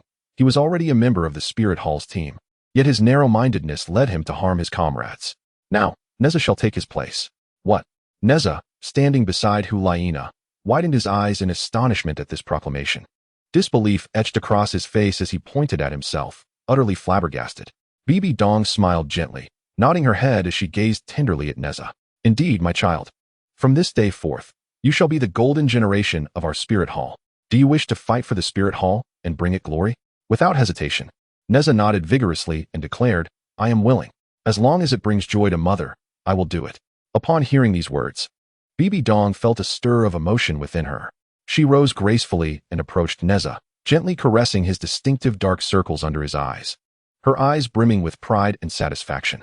"Excellent, my dear. You possess innate strength, and within you lies your own spirit and power, a force that surpasses my understanding. Therefore, I will not compel you to learn the ways of the Soul Masters. Fight in your own manner, and as long as you can defeat your adversaries, you will be a source of pride for me." Upon hearing this, Nezha clenched his fists, his face flushed with determination as he proclaimed, "Do not worry, Mother. I will surely vanquish all enemies and become your pride." Bi Bi Dong smiled with contentment, nodding in response, her gaze filled with trust and encouragement for Nezha. She understood well that within him lay unfathomable power, a force formidable enough to rival even the most powerful title Douluo. 3 days later, the sun illuminated the plaza of Spirit City, where the 7 members of the Spirit Hall battle team had gathered. They stood in a line, exuding an impressive aura. The members included Xiaoyu, Hulaina, Yin, Nezha, Sun Chuantao, Zhangping, and Suyu. Nezha stood among them, still bearing his prominent dark circles, his eyes reflecting a spirited and untamed nature. His soul power level remained a mystery, yet he possessed 4 artifacts that could serve as his spirits. At that moment, the Qianquan circle hovered around Nezha's waist, emanating a faint golden glow, while he casually rested the fire-spike gun on his shoulder. Xiaoyu, Hulaina, and Yin needed no further introduction. However, the other 3 members were originally formal members of the Spirit Hall battle team alongside Li Kai. Among them, Sun Chuantao was agile, wielding the round blade of the giant ring, a massive circular weapon glinting with a cold metallic sheen, and his soul power level was at 47. Zhangping had a lively demeanor, her spirit being the golden waist swallow, and her 47-level soul power enhanced her agility. Dressed in a light blue outfit, she was an agile soul master. Suyu stood at the end of the line, his stature relatively slender, as a level 46 support soul master. His spirit was the radiant golden staff. At this moment, Bi Bi Dong sat majestically in the elevated viewing platform, adorned in a resplendent purple gown, its golden patterns shimmering under the sun, exuding an aura of nobility. Her silver crown perched upon her head. Her countenance was both exquisite and commanding as her gaze swept over the neatly arranged members of the combat team. With a voice as clear and powerful as a bell, she proclaimed, "The competitions of the elite tournament for advanced soul masters across the continent have concluded, and the grand finals are about to unfold in Spirit City. As the most distinguished elites of the younger generation within the Spirit Hall, you must prepare with utmost dedication." Her words resonated like thunder across the square, ensuring that every individual heard her distinctly. The crowd responded in unison, yes. We shall heed the directives of your holiness. Bi Bi Dong's gaze traversed the assembly once more before she continued. Since the inception of the elite tournament for advanced soul masters, the Spirit Hall's team has never allowed the championship to slip away to another. I trust that you will not disappoint me this time. Upon hearing this, Xiaoyu slightly bowed, his eyes filled with determination as he affirmed, rest assured, your holiness, I, Xiaoyu, shall give my all and live up to your expectations. Huoli Na smiled and nodded, her soft voice echoing, teacher, we will certainly not let you down. Yin clenched his fist tightly, glancing at Huoli Na beside him, declaring, fear not, Na, I will secure the championship for the Spirit Hall. Nezha also waved his hand nonchalantly, a confident smile gracing his face as he boisterously proclaimed, do not worry, mother, with me, Nezha, here, you shall not be disappointed. Bi Bi Dong regarded Nezha, her long, graceful legs elegantly crossed, their allure accentuated by the purple gown. A look of satisfaction blossomed upon her face. At that moment, Ju Douluo furrowed his brow slightly, casting a curious glance at Bi Bi Dong as he inquired, your holiness, can this child, who appears to be under 10, truly replace Li Kai? If he cannot, we have several substitutes.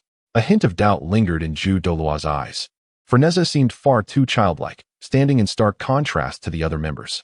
Bi Bi Dong smiled mysteriously, a glint of cunning in her eyes as she replied, of course. The current Nezha is the Spirit Hall's greatest trump card. If we encounter an opponent in the finals whom even Huoli Na and Xiaoyu's soul fusion technique, demonic charm, cannot vanquish, we shall rely on Nezha. Her voice brimmed with confidence in Nezha, as though she had already envisioned him shining brilliantly on the battlefield. Ju Douluo's eyes widened in surprise, pondering silently. Could this seemingly unremarkable child truly possess such prowess? He scrutinized Nezha from head to toe, yet aside from the characteristic dark circles under his eyes and his somewhat youthful visage, there appeared to be nothing particularly remarkable. Bi Bi Dong offered no further explanation. With a wave of her hand, her gaze swept across the 7 team members, stating, the essence of a team battle lies in your unity and cooperation. For today's training match, I have procured an opponent whose soul power reaches level 78, an esteemed soul sage. I hope you will all give it your utmost effort, revealing your true capabilities to me.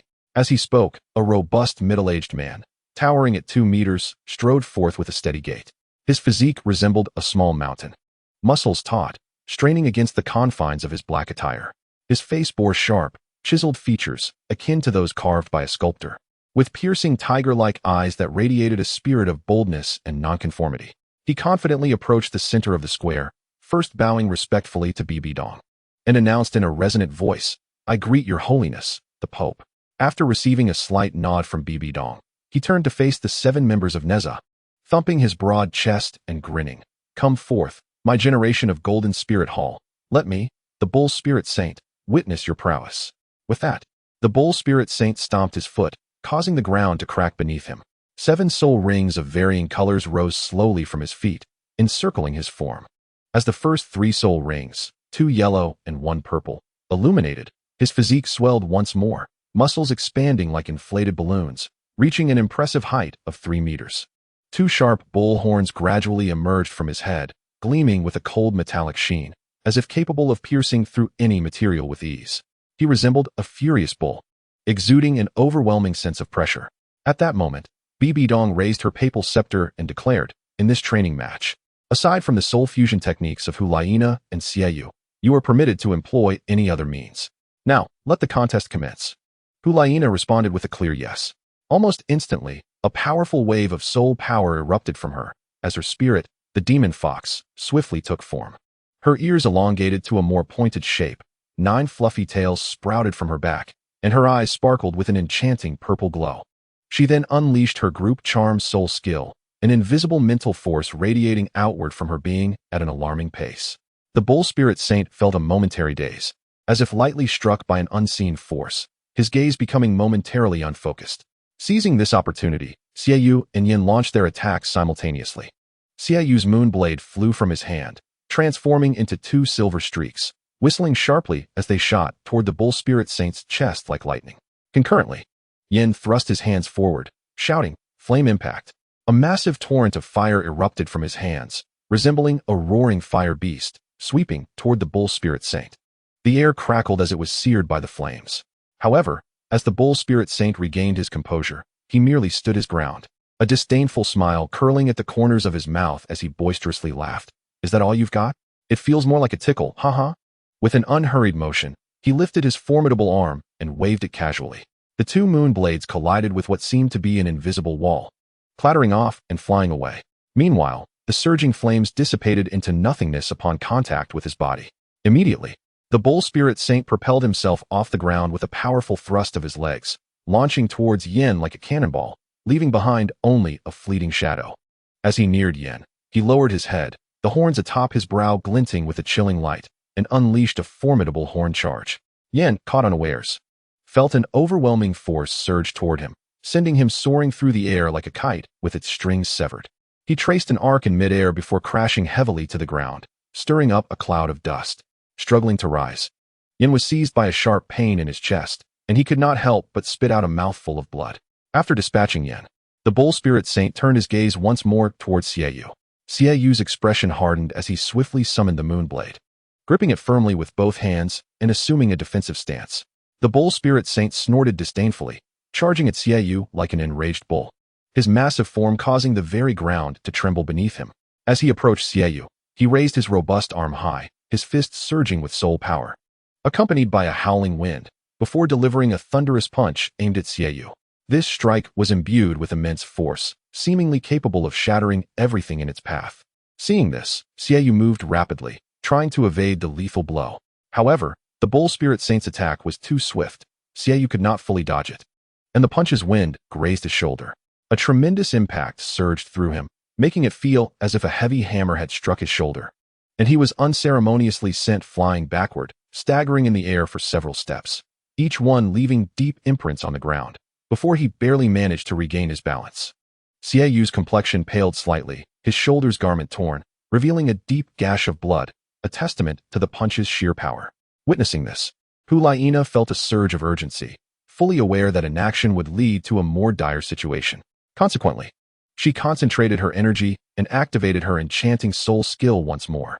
Her eyes shimmered with an even more intense violet light, and 9 fox tails swayed gently, unleashing a powerful yet invisible spiritual force that surged towards the bull spirit saint. The bull spirit saint, initially poised to press his advantage, suddenly felt a wave of dizziness wash over him, his body stiffening involuntarily as his movements slowed. Seizing this opportunity, Sun Chuantao and Zhang Ping exchanged a knowing glance. Sun Chuantao swiftly maneuvered his hands, guiding the circular great blade to strike at the bull spirit saint's waist from the left, the blade whirling rapidly and emitting a sharp whistle, as if intent on cleaving the bull spirit saint in two. Zhang Ping, resembling a bolt of blue lightning, dashed in from the right, targeting the bull spirit saint's ribs. Their coordinated assault sought to sandwich the bull spirit saint between their attacks. However, the bull spirit saint's soul power was far too formidable. Hulaina's enchantment lasted but a fleeting 2 seconds before he forcibly broke free from its grasp. Sensing the impending attacks from both sides, a smirk of disdain curled at the corners of his mouth.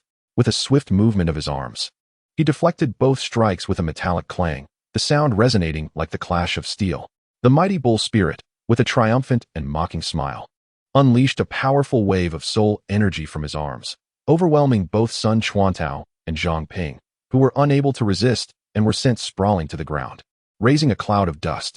Just as the mighty bull spirit reveled in his victory, he suddenly felt a stiffness in his neck, a chill surging from his core. Instinctively turning his head, he discovered Nezha perched upon his neck, his large, dark eyes resembling deep, mysterious voids, sparkling with mischief. One of Nezha's small hands gripped the bull's horn tightly, a sight both comical and defiant. Initially taken aback, the mighty bull spirit soon erupted into a disdainful laugh, his voice booming across the square. Even the attacks from Evil Moon and Yin cannot breach my defenses. What can you, little brat, possibly do? As he laughed, he shook his head, attempting to dislodge Nezha. Is that so? Nezha chuckled, revealing his playful little fangs, his smile imbued with an elusive meaning. Gripping the bull's horns firmly with both hands, he pushed off with his feet, his muscles bulging as an immense force erupted from his diminutive frame. With a commanding shout, he declared, "Fly for me," and with a sudden, forceful motion, he hurled the mighty bull spirit into the air. What? This little brat? How is this possible? The mighty bull spirit could scarcely comprehend that this seemingly insignificant child possessed such terrifying strength. His massive body spun uncontrollably through the air, resembling a colossal meatball, before crashing down onto the square's floor with a resounding thud. The ground, unable to withstand the tremendous impact, shattered beneath him, scattering debris in all directions. Astonished, the mighty bull spirit could not fathom how this fragile-looking child could unleash such formidable power. Chapter 10. My Nezha's Qianquan circle targets bull heads. Do you think you are the bull demon king? The mighty bull spirit, feeling humiliated before the spectators of the spirit hall, blazed with rage, his face flushed. With a furious roar, he sprang to his feet, bloodshot eyes fixed intently on Nezha like an enraged bull. You little brat, you're asking for it. Raising a fist as large as a cooking pot, he aimed a fierce blow at Nezha, the wind from his punch howling as if it sought to tear through the air, accompanied by a sharp whistle. Observing this, Nezha's expression sharpened, and the wind fire wheel beneath him erupted with blazing flames, propelling him like a streak of red lightning. The wheel spun with such velocity that it appeared as nothing more than a blur of fiery remnants. Nezha darted across the square with remarkable agility, deftly evading the fierce onslaught of the bull spirit. His speed was astonishing, almost beyond belief. The bull spirit, unwilling to concede defeat, roared in frustration, unleashing a flurry of punches. Each strike was imbued with tremendous force, creating deep fissures in the ground as the wind from his fists swept by. Yet, despite his ferocity, he failed to graze even the hem of Nezha's garment. After delivering a dozen blows, the bull spirit was left panting, beads of sweat rolling down his forehead and dripping onto the ground. His chest heaved violently as he gasped for air, yet his gaze remained fierce, fixated intently on Nezha. At that moment, Nezha reappeared not far behind the bull spirit, riding on his wind-fire wheels, suspended in midair with a mischievous grin. He called out to the bull spirit, "Oh, great foolish bull, come at me." The bull spirit, infuriated, nearly erupted with rage, his eyes blazing like embers. He bellowed, "You insolent brat, are you seeking your demise?" His voice resonated like thunder, causing the very air around them to tremble. With that, the bull spirit unleashed his sixth soul skill. The sixth soul ring, a dark aura, radiated with intensity, and a formidable suction force erupted from him. The surrounding air seemed to be drawn into a vortex, as debris and dust were violently pulled towards him, crushed into oblivion by this overwhelming force. Nezha felt an immense power acting upon him, compelling his body uncontrollably towards the bull spirit. In that moment, the bull spirit laughed triumphantly, his voice brimming with arrogance. "Little brat, you can't escape now. This is my sixth soul skill, Mighty Bull's Pull. Let us see you come to me now." As he laughed, he extended his enormous hand, akin to a fan, ready to seize Nezha and teach this audacious child a lesson. Nezha, however, merely smiled, a glint of cunning in his eyes. "Oh, great foolish bull, do you enjoy being drawn in? Then allow me to introduce you to my chaos tapestry."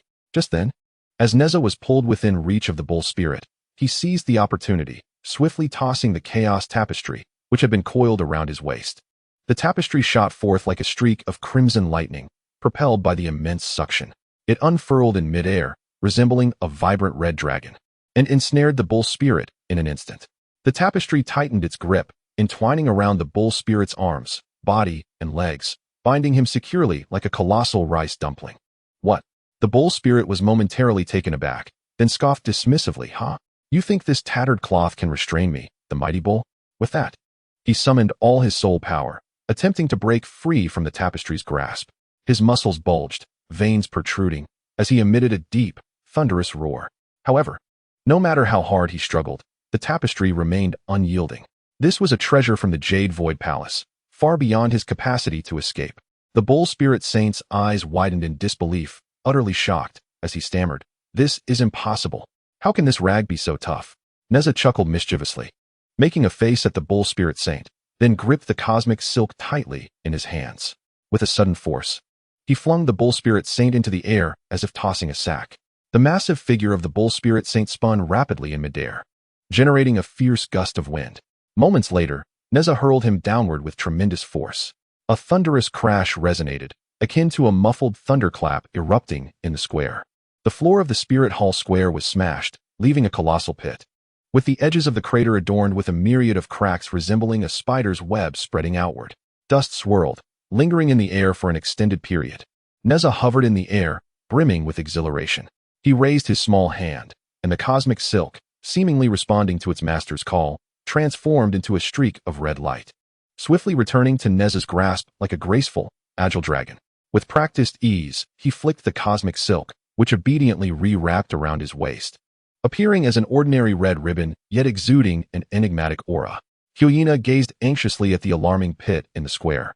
A wave of concern washing over her as she murmured, "The bull's spirit saint, he can't be dead, can he?" Xiaoyu took a deep breath, calming his rapid breaths, and replied slowly, "Fear not. He is a powerful soul saint adept in defense, not so easily slain. I never anticipated that little brat would be this formidable." As he spoke, he wiped the sweat from his brow, his gaze never leaving the massive pit. Indeed, after a brief silence, a violent commotion erupted from the pit. The bull spirit saint struggled to emerge, his once pristine garments now tattered, with strips of fabric hanging from him, fluttering in the wind. His hair was disheveled, obscuring his face, and his eyes blazed with a fierce fury, as if he intended to devour Nezha whole. He was utterly enraged, his chest heaving violently like a volcano on the verge of eruption. With a thunderous roar, the bull spirit saint activated his seventh soul ring, a radiant black ring illuminating brilliantly. A powerful and terrifying wave of soul energy surged rapidly from him. His body began to undergo a dramatic transformation, expanding with audible cracks from his bones. Moments later, he morphed into a massive black bull, towering 6 meters in height and stretching 10 meters in length. The bull was covered in long black fur, each strand standing erect like steel needles, emitting a chilling metallic sheen. Its horns were thick and elongated, curving menacingly as if capable of piercing through anything. Its enormous eyes glinted with malice, nostrils flaring as it exhaled 2 jets of white steam, presenting a terrifying visage. Now transformed into the formidable black bull, the bull spirit saint glared fiercely at Nezha, pawed the ground, stirring up a cloud of dust, and charged forward towards him. The ground, underfoot, bore deep impressions, and cracks spread out like a spider's web. With a swift motion, Nezha ascended on his windfire wheels, soaring into the sky in an instant, reaching heights of several dozen meters. In the face of the formidable charge from the great black bull, Hulayina, Xiaoyu, Yan, Sun Chuantao, and the rest of their group recoiled in trepidation. The barbaric bull spirit saint, noticing Nezha's elevation, revealed a glint of ferocity in its eyes. With a powerful thrust of its hind legs, the muscular limbs bulged like twin hills, propelling its massive form into the air, tracing a dark arc as it lunged towards Nezha. Its speed was astonishing, whipping up a fierce gust of wind as if intent on knocking Nezha from the sky. Unfazed, Nezha wore a confident smile and shouted, "Come on, you great oaf of a bull. Let us see whether your bull's head is tougher or my Qianquan circle." With that, he swiftly formed seals with his hands, and the Qianquan circle at his waist shot forth.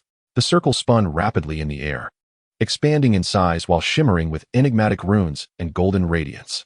It descended like a golden meteor, wielding formidable power as it struck the great black bull's head. A tremendous sound erupted, akin to the earth splitting asunder. The Qianquan circle struck true, unleashing a brilliant burst of light upon impact. The massive form of the great black bull staggered in midair before plummeting to the ground like a fallen meteor, landing on its back.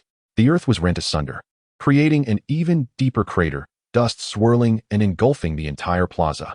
The great black bull bellowed in agony, struggling to right itself, leaving deep imprints on the ground. Its head, dazed from the blow, glimmered with pain in its eyes. Seizing the moment, Nezha pressed the attack, deftly maneuvering the Qianquan circle once more. It soared again, like a flash of golden lightning, aimed squarely at the bull's nose. With successive strikes, the Qianquan circle landed precisely upon the great black bull's snout. Gradually, the bull's nose caved under the relentless assault, blood trickling forth from its nostrils. Ultimately, overwhelmed by Nezha's ferocious onslaught, the great black bull could no longer maintain its martial spirit form. Its radiant aura began to fade, and its colossal body shrank, reverting to the barbaric bull spirit saint. Now in a state of disarray, the barbaric bull spirit saint clutched its nose with both hands, blood seeping through its fingers. Gazing at the Qianquan circle poised to strike again in Nezha's grasp, a look of dread etched across its face. He could no longer concern himself with his pride and hastily knelt down, pleading, "Please do not strike, my revered ancestor. I concede, I concede." Chapter 11. Nezha becomes the first of the golden generation of the Spirit Hall. The mightiest rebel is about to vanquish Tang San. Nezha slowly retracted the universe ring, which in his grasp dimmed in brilliance, returning to its original, delicate form. With the wind-fire wheels beneath his feet, he floated steadily in the air, gazing down at the kneeling bull spirit saint. "Oh, foolish bull, have you submitted?" His voice rang clear and bright, echoing across the plaza with the unique pride of youth. At this moment, Although Nezha's form remained youthful, the confidence and dominance radiating from him were impossible to ignore. The bull spirit saint hurriedly scrambled to his feet, nodding vigorously as he proclaimed, "I surrender. I surrender. Brother Nezha, you are truly formidable. I, the bull spirit saint, am no match for you. From now on, you shall be my elder brother." What? Nezha had managed to compel a level 78 spirit saint to refer to him as elder brother. Xieyu's eyes widened in disbelief. He had initially assumed that, despite Nezha's exceptional prowess, he would at most be a match for himself, yet the scene before him far surpassed his expectations. This fellow is indeed formidable. Yin gazed at Nezha with a complex expression, feeling a mix of admiration and reluctance. He had always prided himself on his strength. Yet Nezha's performance made it abundantly clear that a vast chasm existed between him and this extraordinary being. The bull spirit saint, covering his nose, lifted his head and addressed Bi Bi Dong in the stands, exclaiming, "I apologize, Your Holiness. I can no longer continue. If this persists, my nose shall be lost. This brother Nezha is simply too powerful." His voice carried a hint of a whimper, and the once mighty figure appeared rather pitiable. Bi Bi Dong smiled gently, her exquisite visage tinged with satisfaction. She waved her hand lightly, her gaze sweeping across the chaotic plaza without concern, and spoke in a calm tone, "Very well. You may withdraw. I shall arrange for your treatment." The bull spirit saint, as if granted a reprieve, quickly bowed and limped away. At this moment, Bi Bi Dong turned her attention to the panting Huoli, Xieyou, Yin, Sun Chuantao, and the other 6, then directed her gaze towards Nezha, who remained aloft on his wind fire wheels. Rising from her seat, her purple gown billowed gracefully in the wind, showcasing her noble demeanor. Bi Bi Dong cleared her throat and declared in a clear and powerful voice, "I hereby announce the successful conclusion of this Spirit Hall team training competition. Nezha, from this day forth, you are the unequivocal first among the golden generation of the Spirit Hall." Her words resonated throughout the plaza, each syllable imbued with a unique force, proclaiming Nezha's supreme status among the younger generation of the Spirit Hall. Huoli, Xieyou, Yin, Sun Chuantao, Zhang Ping, and others, though still harboring some reluctance in their hearts, unanimously expressed their agreement. After all, the performance of Nezha during the training match was evident to all present. He indeed demonstrated an extraordinary prowess that surpassed his peers. Upon hearing Bi Bi Dong's words, a flicker of delight crossed Nezha's eyes. He retracted his wind fire wheels and gently descended to the ground, proudly patting his chest as he proclaimed, "Thank you for your trust, Mother. I shall not disappoint." Bi Bi Dong gazed at Nezha, her eyes filled with a sense of satisfaction. She lowered her head slightly and murmured to herself, "Nezha, it seems you have indeed acquired the ability to protect yourself. With this, I need not worry excessively when facing the Shrek team cultivated by Yu Xiaojing." At that moment, she stood on the grandstand, a soft breeze caressing her, causing her purple skirt to flutter, exuding an aura of unique authority intertwined with gentleness. A few days later, sunlight streamed through the towering stained glass windows of the Pope's palace, casting vibrant shadows across the floor. Douluo approached Bi Bi Dong with a light, yet graceful stride. Clad in resplendent attire that retained a hint of femininity, his fair complexion and rosy lips bore a striking charm, his eyes subtly lifted, embodying a distinct elegance. Slightly bowing, he leaned closer to Bi Bi Dong and whispered, "Your Majesty, according to intelligence from the Tiando Palace, Tang San's strength is indeed formidable, and he is also a disciple of the Haotian sect. During the match against the Shinkong Academy, he wielded the Haotian hammer for the first time.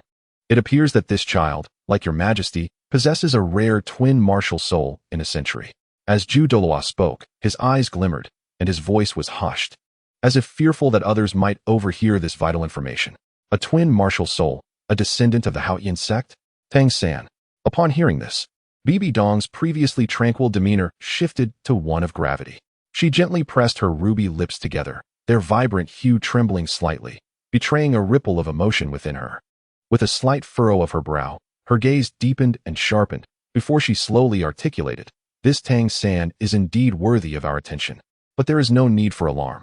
If he is a monster, then Nezha is the monster among monsters." Douluo, appearing rather effeminate, tilted his head, his slender fingers lightly tapping his chin. After a moment's contemplation, a sly expression emerged on his face as he remarked, "That may be true. Yet they are representing the Tiando Empire in the competition. Should I create some trouble for them?" As he spoke, his delicate fingers subtly curled, revealing an insidious glint in his eyes. Bi Bi Dong's gaze brightened, a fleeting glint of ruthlessness flashing within. She gently twirled the Pope's scepter in her hand, pondering for a moment before replying. Very well. You and Elder Gui take some individuals with you and act as the situation dictates. If we can prevent the Tiando Empire team from reaching the Soul City, that would be ideal. A cunning smile crept across Zhu Douluo's lips as he softly replied, Understood. Your Majesty. Just as he was about to turn and depart, Bi Bi Dong seemed to recall something and quickly called out, Wait. Zhu Douluo paused, turning to face the speaker. A look of confusion etched upon his features. What is it, Your Majesty? Bi Bi Dong gazed into the distance, seemingly lost in contemplation. After a moment, she replied, Let Nana take Jar along with you. It would be beneficial for Jar to witness the world beyond. A hint of tenderness flickered in her eyes, as if she were meticulously planning for Nezha's growth. Zhu Douluo nodded slightly and responded respectfully, Understood, Your Holiness. The following morning, sunlight bathed the streets of Soul Master City. Nezha bounced energetically alongside Hulaina, arriving at a lavishly adorned carriage. Its body, crafted from dark wood, was intricately carved with exquisite patterns, and the windows were embellished with transparent glass, shimmering under the sun's rays. The coachman had already been waiting, respectfully opening the carriage door for them. Nezha, brimming with excitement, rubbed his hands together and sprang into the carriage. Hulaina followed gracefully, a smile gracing her lips, as the carriage began to move. The prospect of venturing into an unfamiliar city thrilled Nezha immensely. He bounced around inside, his voice rising in song. Thunder rolls, I'm so scared. It strikes and I fall apart, defying fate. I blow the trumpet, tick-tock, tick-tock, tick-tock. He sang while dancing, his small frame swaying to an unusual rhythm, evoking a comical sight. Hulaina watched Nezha's antics with a bemused smile, gently touching her forehead as she remarked, Nezha, where on earth did you learn such peculiar songs? As he continued to jump, a blissful smile illuminated his face. I don't know. It seems I learned it when struck by lightning. Oh no, Nana, I need to pee. He exclaimed, quickly bounding to the window, pulling it open, and began to relieve himself outside. Ayu. Hulaina was taken aback, both shocked and embarrassed, hastily turning her head away as a flush crept across her cheeks. Chapter 12. Nezha tears Ning Rongrong's skirt. Oscar is about to explode after a day and night of travel. The convoy of the Spirit Hall slowly entered Heavendo City. The procession consisted of several exquisitely decorated carriages, their bodies adorned with golden patterns representing the Spirit Hall, gleaming with a noble brilliance in the sunlight. The coachmen, clad in uniform black attire, wore serious expressions as they expertly guided the horses. The rhythmic sound of hooves resonated, drawing the attention of passers-by along the streets. The convoy progressed along the broad avenue, eventually halting before the grand entrance of the Spirit Hall in Heavendo City. The main hall was imposing, with towering stone pillars supporting its majestic roof, and the emblem of the Spirit Hall glittered vividly upon the gates. Hulaina was the first to alight from the carriage, her graceful stature and composed demeanor reminiscent of a blooming flower, capturing the attention of many. Following her, Nezha jumped down from the carriage, his distinctive dark circles accentuating his large, curious eyes as he surveyed his surroundings, his face alight with excitement. A group of individuals entered the Hall of Spirits, where Hulaina promptly instructed the steward within. The steward swiftly arranged for staff to prepare accommodations for everyone. Shortly thereafter, Hulaina also arranged a separate room for Nezha. The chamber was adorned with simplicity and comfort. The bed was plush, the furniture meticulously arranged, and the windows spacious and bright, offering a view of the courtyard outside. Hulaina led Nezha to his room and pointed out, Nezha, this will be your abode. Are you satisfied? Nezha joyfully bounced on the bed a few times, exclaiming, I am indeed satisfied, Sister Nana. This place is marvelous. As night fell, the sky gradually darkened, and moonlight cascaded like water into every corner of the Hall of Spirits. Hulaina entered Nezha's room, where he was reclining on the bed with his legs propped up and his hands behind his head. She approached the bedside and softly said, Nezha, I have matters to attend to with Grandpa Ghost at the palace tomorrow. You must remain here in the Hall of Spirits and not venture out, understood? Nezha yawned lazily and replied, Understood, Sister Nana. I won't go anywhere. His large eyes were half closed, and the dark circles under them appeared more pronounced in the moonlight, rendering him both adorable and slightly lethargic. With that, Hulaina felt reassured and exited the room, gently closing the door behind her.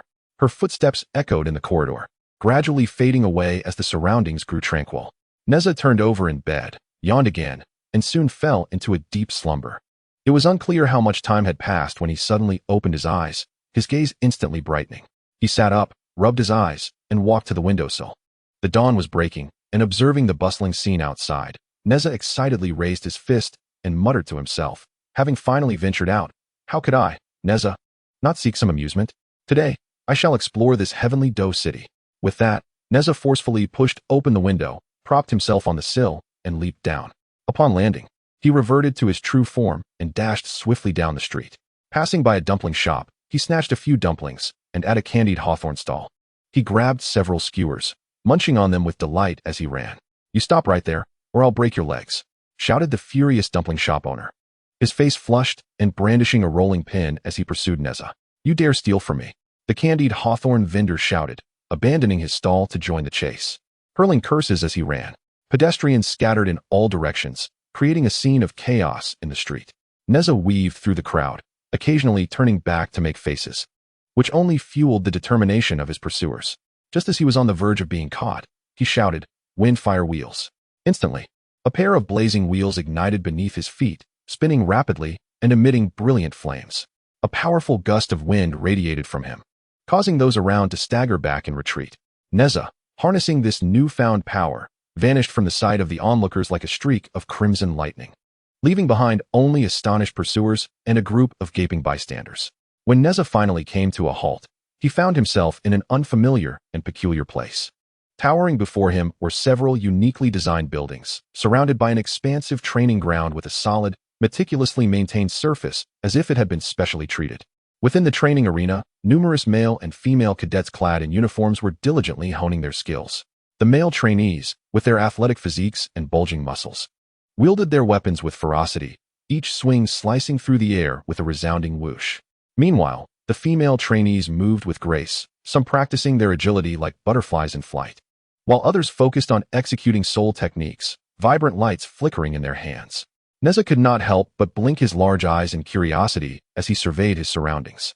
At that moment, a girl passed by him, prompting him to instinctively stride forward, reaching out his small hand to grasp the hem of her pale green dress. Tilting his head, he inquired, "Excuse me, young lady, what is this place?" At that moment, remnants of his earlier indulgences in buns and candied hawthorn still lingered on his face, giving him a rather comical appearance. The girl was Ning Rongrong, with her soft, flaxen hair shimmering gently in the sunlight. Startled by Nezha's sudden tug, she instinctively turned to face him, her delicate brows furrowing in surprise and displeasure. However, due to Nezha's unexpected strength, a piece of her dress was inadvertently torn away, exposing her fair skin to the open air. She gasped, a flush of crimson spreading across her cheeks, her eyes wide with alarm.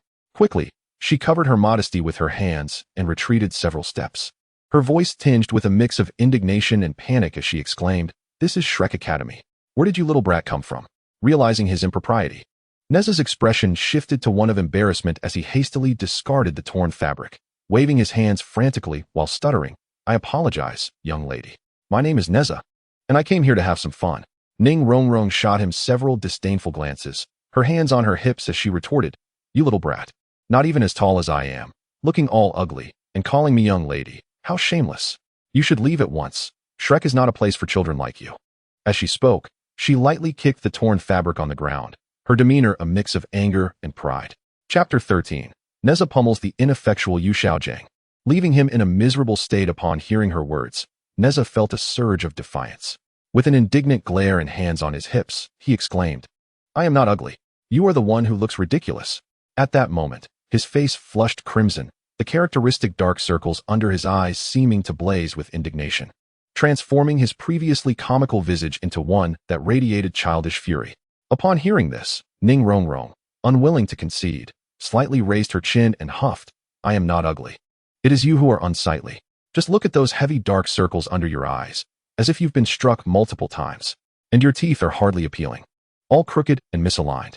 As she spoke, she pointed at Nezha's mouth, her delicate face brimming with dissatisfaction towards him. "Why you?" Nezha, infuriated, opened and closed his mouth in agitation, forcefully parting his lips as if to demonstrate to Ning Rongrong that his teeth were not as dreadful as she claimed. He then proclaimed loudly, "Little girl, do not provoke me, or I shall strike you." At that moment, Yu Xiaojiang approached slowly from a distance, donned in a simple yet tidy robe, his expression a blend of gentleness and seriousness. "Ning Rongrong, why are you not training? We are soon to depart for the finals in Wuhan City. Little San has been practicing his hammer techniques daily. You must not slack off." Though Yu Xiaojing's voice was not loud, it carried an undeniable authority. Upon seeing him, Ning Rongrong's expression shifted instantly. She hurried to his side, pointing at Nezha with urgency. No, this child, from who knows where, has an odd appearance. Master, you must expel him. Yu Xiaojing furrowed his brow slightly, directing his gaze towards Nezha. He scrutinized him from head to toe, his eyes reflecting both examination and doubt. After a moment, he spoke. Child, you are not a student of Shrek. You must have sneaked in, right? By your appearance. It seems your parents have not taught you well. Depart at once. This is not a place for you. What did you say? Nezha retorted angrily, his face flushing red, the muscles quivering with rage. He stomped his foot, causing the ground to tremble slightly. Clenching his fists high above his head, he bellowed. I can come and go as I please. You have no authority over me. Yu Xiaojing, observing Nezha's defiance and blatant disrespect, regarded him as a mere child lacking understanding and discipline. He shook his head in resignation, a hint of disdain crossing his features as he remarked. If you wish to join Shrek, perhaps you should first become a soul master. However, Shrek seeks monsters, not mere ruffians who can only shout and bluster. As he spoke, Yu Xiaojing appraised Nezha, his gaze akin to that of one evaluating a worthless object. He crossed his arms, slightly tilting his head back, embodying an air of superiority, seemingly emphasizing the high threshold for entry into Shrek Academy. Who are you calling worthless? Nezha's face burned with indignation, fury igniting in his eyes. He took a bold step forward, pointing directly at Yu Xiaojing's nose. Ning Rongrong, unabashedly revealing her emotions, exclaimed loudly from the side, Of course, I am referring to you. You ungrateful wretch. She lifted her chin, her gaze filled with contempt, the corners of her mouth curling into a mocking smile. In her eyes, it seemed that Nezha was merely an infuriating little ruffian. At that moment, Yu Xiaojing began to adopt a pretentious demeanor. He narrowed his eyes slightly, his face adorned with a self-satisfied expression, and pronounced with deliberate emphasis, There are no worthless martial souls, only worthless soul masters. He elongated his tone, attempting to convey an air of authority and sophistication with such seemingly profound words. He also raised his head slightly, scanning the surroundings as if awaiting the approval of onlookers. However, just as he finished speaking, Nezha leaped up like an enraged little beast, forcefully pushing off the ground with his legs, his body soaring towards Yu Xiaojing like a cannonball. He raised his right fist high, accompanied by a rushing sound of wind, and struck fiercely at Yu Xiaojing's eye. The speed of this punch was astonishing, leaving Yu Xiaojing utterly unprepared. What? Yu Xiaojing's eyes widened in shock, filled with fear and disbelief. He could hardly fathom that this seemingly inconspicuous child would dare to strike him. In that instant, he felt a searing pain in his eye, stars exploding before his vision. With a resounding thud, the immense impact sent Yu Xiaojing flying through the air like a kite severed from its string, his body tracing an arc before crashing heavily against a nearby wall. The wall bore the brunt of this violent collision, developing cracks while dust fell in disarray. Yu Xiaojing's body slumped to the ground, kicking up a cloud of dust. Struggling to rise, he covered his left eye with one hand, which had swollen rapidly, leaving his eye socket bruised and discolored.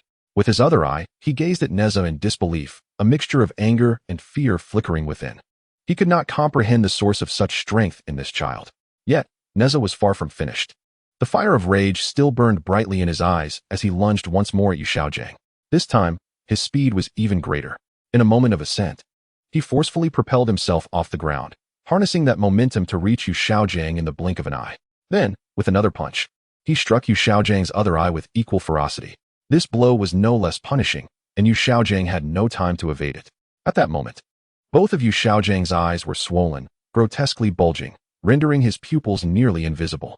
He sprawled awkwardly on the ground, limbs splayed out, presenting a rather comical sight. With both eyes severely swollen, his face appeared rounder, and coupled with the darkened eye sockets, he resembled a clumsy panda, even more so than Nezha's own dark circles. Only then did Nezha shake his head in disappointment, placing his hands behind his back as he looked down upon the prostrate Yu Xiaojing with palpable disdain. Hearing you call yourself a master, I expected you to be formidable. Yet, it seems you are even less impressive than a pig. How disappointing. After uttering these words, Nezha let out a soft huff and turned to leave. To his astonishment, Yu Xiaojing, lying on the ground, was filled with immense resentment. His face, already flushed with anger, now turned an even deeper shade of crimson. He struggled to prop himself up, exerting all his strength to roar, "Impertinent little brat, don't walk away. I shall summon my disciple Tang San to teach you a lesson." Upon hearing this, Nezha halted in his tracks and turned around. tilting his head slightly. His eyes widened in surprise, and a look of astonishment graced his face as he exclaimed, "Wow, a master is calling upon his disciple to confront me. I've never encountered such a master before." Witnessing Nezha deliver a blow that left Yu Xiaojing with panda-like eyes, Ning Rongrong, standing nearby, was equally taken aback. Her delicate features were momentarily agape in shock, her hand covering her mouth, and it took her a while to process the scene. At this moment, Nezha took a few steps forward, gazing at Yu Xiaojing's crew cut. Pointing with his finger, he remarked, "There are no worthless martial souls, only worthless soul masters. This phrase suits you best, little flat top. What? How dare you insult me in such a manner?" Yu Xiaojing, still on the ground, gritted his teeth in fury, the sound of his grinding teeth echoing as his body trembled violently with rage. His fists clenched tightly, the veins on his hands protruding ominously. He struggled to rise, his legs somewhat unsteady, yet he managed to steady himself.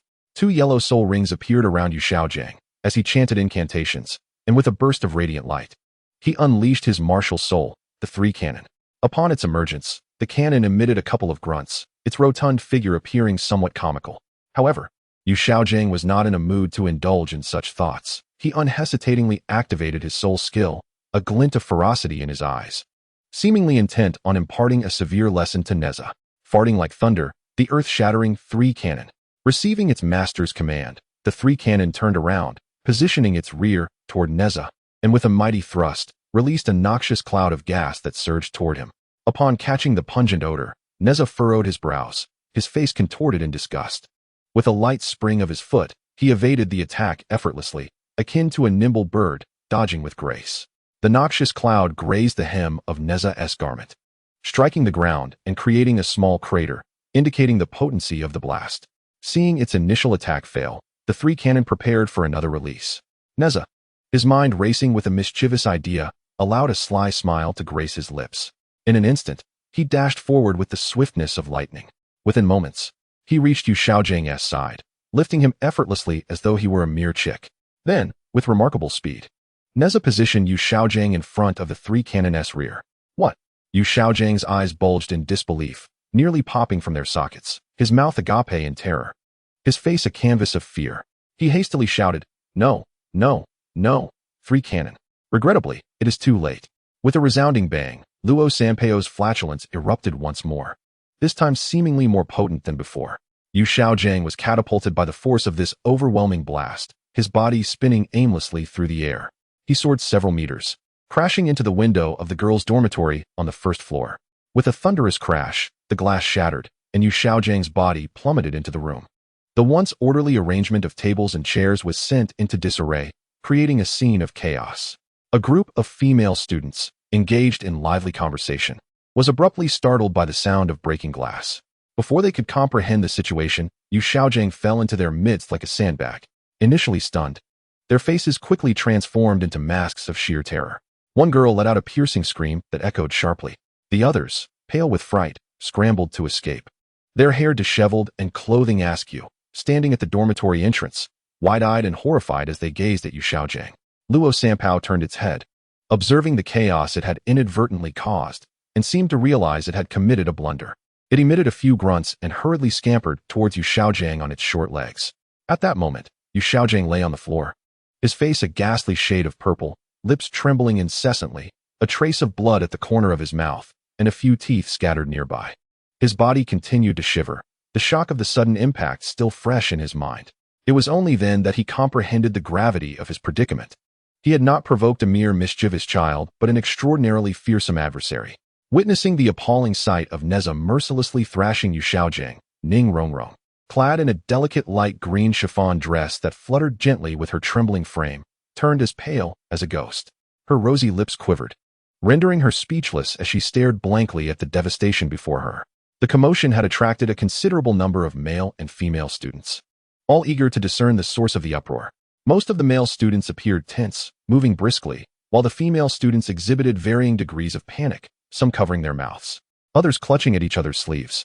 As more students gathered, whispers and speculations filled the air, creating a cacophony of conjecture. It was only when she spotted Oscar and Dai Mubai approaching that Ning Rongrong waved frantically, exclaiming, "Little Ao, Dai Mubai, something terrible has happened. A child has beaten the master." Upon hearing her call, Their expressions shifted dramatically. After exchanging a glance, they dashed toward Ning Rongrong without hesitation.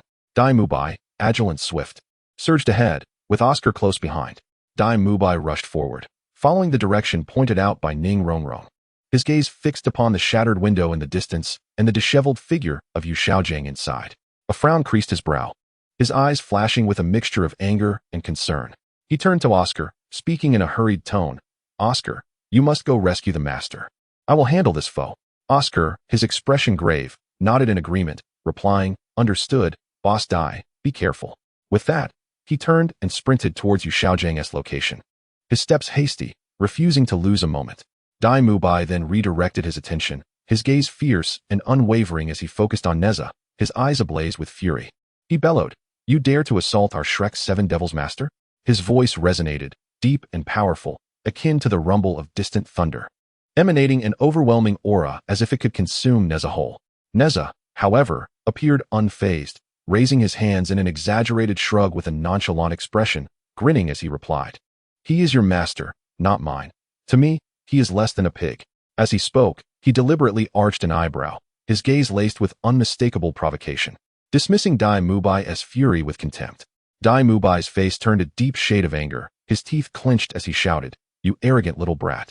Today you shall witness the might of my evil eye white tiger.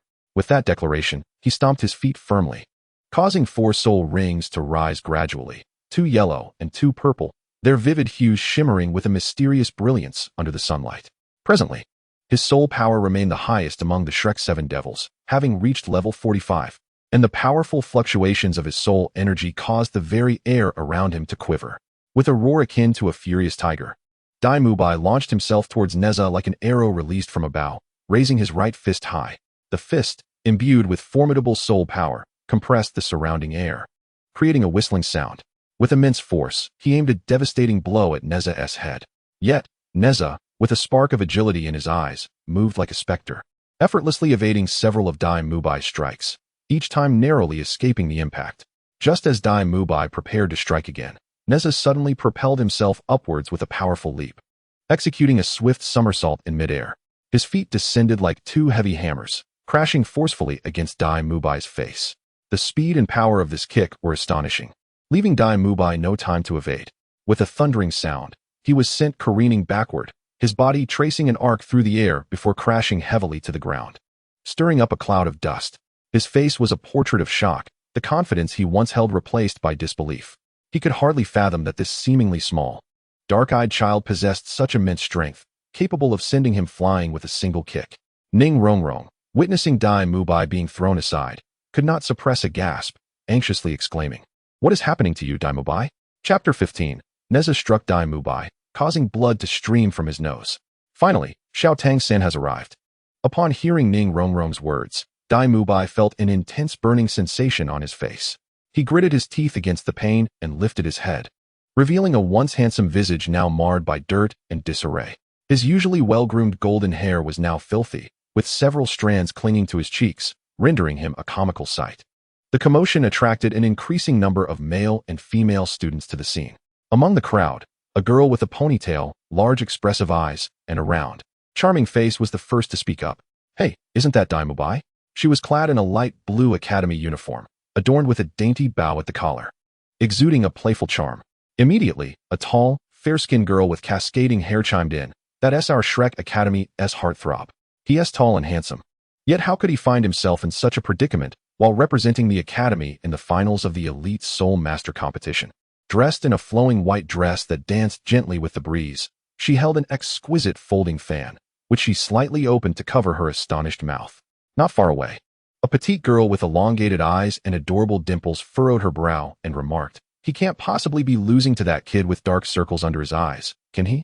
At this moment, a graceful girl with an oval face and phoenix-like eyes quickly interjected, No, our Dai Mubai must have underestimated his opponent.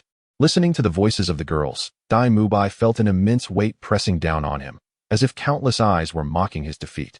Gritting his teeth, he forced himself to rise from the ground, brushing off the dust from his clothes, and fixed his gaze intently on Nezha, speaking with deliberate emphasis.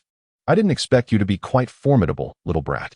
In that case, I shall show you my true strength. With that, his soul power surged dramatically, and an imposing aura enveloped him. He slightly crouched, thrusting his hands forward with urgency, and shouted, "White Tiger's Radiant Wave." A brilliant white shockwave swiftly coalesced between his hands, shooting forth like a bolt of lightning towards Nezha, causing the surrounding air to reverberate with explosive sounds. Seeing the oncoming White Tiger's Radiant Wave, Nezha quickly raised his hand to deflect it. The tremendous force sent a tingling sensation through his arm, causing him a momentary ache, yet he showed no signs of retreat. Seizing the brief opportunity after Dai Mubai's attack, he stomped the ground fiercely, propelling himself towards Dai Mubai like a cannonball. Dai Mubai was taken aback by Nezha's audacity to charge through the attack and promptly activated his White Tiger shield, enveloping himself in a layer of radiant white light. However, Nezha's speed was astonishingly swift. He reached Dai Mubai's front almost instantaneously, raising his right fist high, infused with formidable divine power. The fist appeared as if it had transformed into a small mountain, crashing down upon the White Tiger's shield with tremendous force. With a resounding crash, the protective barrier of the White Tiger shattered under the force of a single punch, fracturing into countless shards of light that scattered into the air. Before Dai Mubai could react, Nezha had seized his hair and forcefully yanked his head forward. Nezha then raised his palm and began to rain down slaps upon Dai Mubai, each strike echoing like the relentless drums of war across the academy's plaza. The impact sent Dai Mubai's head swaying with each blow, the muscles of his face quivering in response. After a barrage of slaps, Dai Mubai's visage swelled at an alarming rate, his once handsome features transforming into a grotesque, inflamed visage resembling a bloated dough ball. His eyes glazed over, his mind blank, as he struggled to comprehend the sudden assault, blood spilling from his lips and several teeth loosening precariously. Only after Nezha released his grip did Dai Mubai collapse to the ground like a heap of discarded clay. Kicking up a cloud of dust, his limbs sprawled out like a hapless yellow dog. At this moment, the female students who had harbored hopes for Dai Mubai erupted in astonishment. The crowd stirred, and Xiao Wu, like a delicate pink butterfly, nimbly wove through the throng. Adorned in a flowing pink dress, the hem danced gently with her movements, reminiscent of a flower blooming in the breeze. Her slender, elegant legs peeked out from beneath the fabric, and a lustrous braid cascaded down her back, swaying softly with each step. Her expressive eyes shimmered with curiosity and concern, and upon spotting Ning Rongrong, she hurried over and asked urgently, "Rongrong, what transpired?" Ning Rongrong, upon seeing Xiao Wu, seemed to find a confidant. Grasping Xiao Wu's hand as she spoke rapidly, "Xiao Wu, this child with dark circles under his eyes appeared from nowhere, sneaking into our academy and attacking the master. Now, it seems Dai Mubai is no match for him." Dressed in a light green gauzy dress that fluttered with her animated gestures, her flaxen hair appeared slightly disheveled. Her expression fraught with anxiety, her eyes wide with shock and confusion. Xiao Wu, taken aback, followed the direction of Ning Rongrong's pointing finger and saw Nezha standing there, exuding a sense of triumph, hands on hips, radiating an air of invincibility. Glancing back at the fallen Dai Mubai, his face swollen and distorted from the blows, she widened her eyes in disbelief and exclaimed, "Is this child, who looks only 7 or 8 years old, truly so formidable? What kind of monster is he?" Ning Rongrong nodded vigorously, her brow furrowed. "I don't know either. He appears quite unseemly, speaks oddly, yet possesses astonishing strength." She reached out to smooth her flaxen long hair by her ear, gently tapping her foot in apparent dissatisfaction with Nezha's actions. Xiao Wu tilted her head, contemplating, her eyes flickering with hesitation as she inquired, "Should I lend a hand?" Ning Rongrong quickly waved her hand, replying, "No need, with so many people watching. Your assistance would only further embarrass Dai Mubai. Surely, he cannot be outmatched by this child." She crossed her arms, attempting to appear composed, yet a glimmer of unease lingered in her gaze. Meanwhile, as they observed Dai Mubai's swollen visage, the female students who had previously admired him began to feel disheartened. A petite student with blunt bangs and sparkling eyes shook her head in disappointment, saying, "It seems Dai Mubai is not as formidable as I thought." Beside her, a tall, fair-skinned girl with long hair stifled a laugh, her tone laced with sarcasm. "Indeed, he doesn't seem so handsome anymore, looking like a pig's head after that beating." Not far off, a girl with pigtails and flushed cheeks pouted, exclaiming, "He can't even defeat a child. I foolishly regarded him as a male idol." Another student with an oval face and sharp phoenix eyes frowned slightly, murmuring, "Could he be a paper tiger?" Hearing the harsh words of the female students and feeling the fiery pain on his cheeks, Dai Mubai's eyes ignited with fury, his face turning crimson as veins throbbed on his forehead like twisted worms. Clenching his teeth, He bit his lip until it bled, and with a sharp exhale, he spat a mouthful of blood, mixed with broken teeth, onto the ground. Wiping the blood from the corner of his mouth, his gaze radiated a fierce determination, and he slowly rose once more. At that moment, his third 1,000-year spirit ring suddenly illuminated, emitting a dazzling purple glow. As the light flickered, Dai Mubai's muscles began to swell rapidly, bulging against his clothing with a sound reminiscent of tearing fabric, transforming his physique into a more imposing figure. His once-fitting attire now strained to the point of rupture. With a thunderous roar, he bellowed, "I am the white tiger of the Shrek 7 monsters. I shall not be defeated by you, little monster." Subsequently, Dai Mubai stomped his foot, causing cracks to appear in the ground, charging at Nezha like a frenzied white tiger. His right fist raised high, infused with powerful soul energy that glimmered faintly with white light.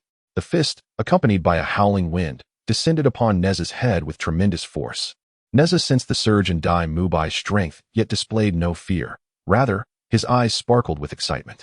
As Dai Mubai's fist was about to strike, Nezha deftly sidestepped, skillfully evading the lethal blow. Simultaneously, he swiftly punched towards Dai Mubai's abdomen. Dai Mubai promptly retracted his fist to block Nezha's assault. With a resounding thud, their fists collided, producing a deep sound as a wave of energy radiated outward from the two combatants. Seizing the momentum generated by the shockwave, Dai Mubai unleashed his left fist again, aiming for Nezha's chest. Nezha exerted force with his legs, leaping backwards several paces to evade the blow. Dai Mubai relentlessly pursued, launching a series of punches, each driven by fierce energy. Nezha, as elusive as a specter, weaved through the openings in Dai Mubai's barrage while counterattacking incessantly. He aimed a kick at Dai Mubai's knee, compelling him to raise his leg defensively. The two exchanged blows, their strikes meeting in a stalemate of skill and power. However, just as Dai Mubai prepared to strike again, Nezha seized the opportunity. His diminutive form spun like a whirlwind, and with tremendous force, his right foot struck fiercely against Dai Mubai's chest. With a dull thud, Dai Mubai was propelled backward several meters, akin to a sandbag. He forced himself to regain his balance, his hands bracing against the ground as he gasped for breath. His expression contorted with anger and frustration, teeth clenched, his eyes flickering with a wild intensity. Subsequently, the fourth soul ring upon him illuminated. With a thunderous roar, Dai Mubai shouted, "White tiger meteor shower." As his voice echoed, his fists began to shimmer with an extraordinary light, unleashing numerous tiny streaks of luminescence. Hundreds of these glimmering trails sped towards Nezha like a swarm of howling meteors. The velocity of these streaks was astounding, leaving behind brilliant arcs in the air, each imbued with formidable soul power, slicing through the air with a hissing sound. Seeing this, Nezha swiftly drew his fire spear, which danced in his grip like a nimble dragon, expertly maneuvered with precision. The spear radiated a dazzling red light, forming a protective crimson barrier around him. The tiny streaks of light struck against the shield, producing a series of ringing sounds. Although the impact was significant, Nezha managed to deflect them all with his fire spear. Then, with a powerful push from his legs, Nezha surged towards Dai Mubai like a streak of red lightning. As he approached, he swept the fire spear with a fierce arc, accompanied by the whooshing sound of wind, resembling a ferocious fire dragon crashing against Dai Mubai's nose. Dai Mubai let out a piercing wail, his cry resonating throughout the campus, as his nose instantly swelled and blood erupted from his nostrils like a fountain, staining his face crimson. Instinctively, he covered his nose with his hands, his body involuntarily tilting backward. Yet, Nezha did not relent. Seizing the moment of Dai Mubai's backward lean, he delivered a powerful left kick to Dai Mubai's groin. With immense force, the kick sent Dai Mubai's body flying as if struck by a cannonball, causing him to roll several times in the air before crashing heavily to the ground, producing a dull thud. Blood gushed from his nose once more, flowing into his mouth. As he grimaced in agony, clutching his legs tightly while emitting pitiful wails. At that moment, he was utterly incapacitated, his appearance a tragic sight. Witnessing Dai Mubai's dire state, the surrounding male and female students erupted into a cacophony of discussions. A slender male student, wearing glasses and visibly shocked, could not help but exclaim, "This child is incredibly formidable. Dai Mubai is among the strongest in our academy, yet he has been utterly overpowered." Beside him, a stout male student swallowed hard and concurred. Indeed, judging by his strength, he must surpass the average Soul King. How many in our academy could possibly contend with him? A female student with a ponytail, her eyes filled with fear, whispered, "If we provoke him, we will be in serious trouble. We should flee." Another female student in a purple dress covered her mouth, her face etched with concern, saying, "Now that Dai Mubai is in such a state, our academy cannot simply let this go." At that moment, Nezha, wielding his fiery spear with its tip angled toward the ground, kicked up a cloud of dust. Standing tall with an air of arrogance and disdain, he proclaimed loudly, "What sort of pathetic academy is this? Who dares to test my prowess?" His voice was sharp and ringing, imbued with the distinctive high pitch of youth, yet brimming with dominance, echoing across the campus. Beneath his characteristic dark circles, his eyes glimmered fiercely as they scanned the surrounding students, seemingly challenging everyone. Upon hearing Nezha's words, the male and female students recoiled as if a cat had been stepped on, retreating in fear as the crowd surged backward, many faces revealing expressions of terror. Some female students even let out soft shrieks, while the male students, though attempting to maintain composure, could not conceal the fear in their eyes. Many students jostled each other, anxious to distance themselves from Nezha. In that moment, Ning Rongrong was also stricken with fear, her face paling as she instinctively grasped Xiao Wu's arm, her fingers turning white from the pressure.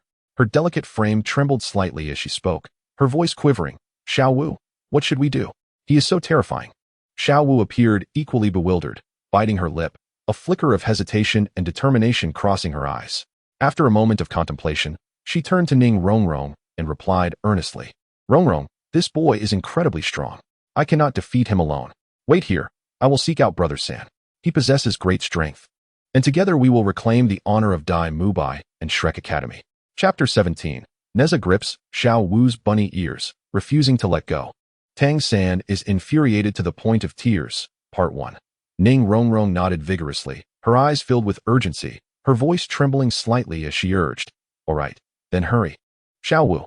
At this moment, Ning Rongrong, adorned in a delicate light green gauze dress, breathed rapidly, causing the fabric to subtly rise and fall. Her flaxen hair was somewhat disheveled by the wind, and her exquisitely crafted face was etched with worry and fear, her large eyes shimmering with a restless light. She released her grip on Xiao Wu's hand, gently nudging her to hasten her departure. Responding to Ning Rongrong's encouragement, Xiao Wu darted away like a nimble deer, racing towards Tang San's direction. Her pink skirt fluttered in the breeze, resembling blooming flowers swaying in the wind, her fair legs moving with remarkable speed, and her long, lustrous braid trailing behind her. At that moment, Nezha observed that no one dared to stand up against him, his face radiating smug satisfaction. Clearing his throat, he began to sing unabashedly, striding forward with swagger, his youthful voice resonating loudly across the campus. "Today, I, the young master, have arrived at the Scarab Academy." Encountering a master who babbles nonsense, claiming his theories are grand, yet in reality, he is nothing but a fool. I also met a paper tiger who wished to compete with me in martial prowess, only to be left weeping and humiliated, stripped of armor and dignity.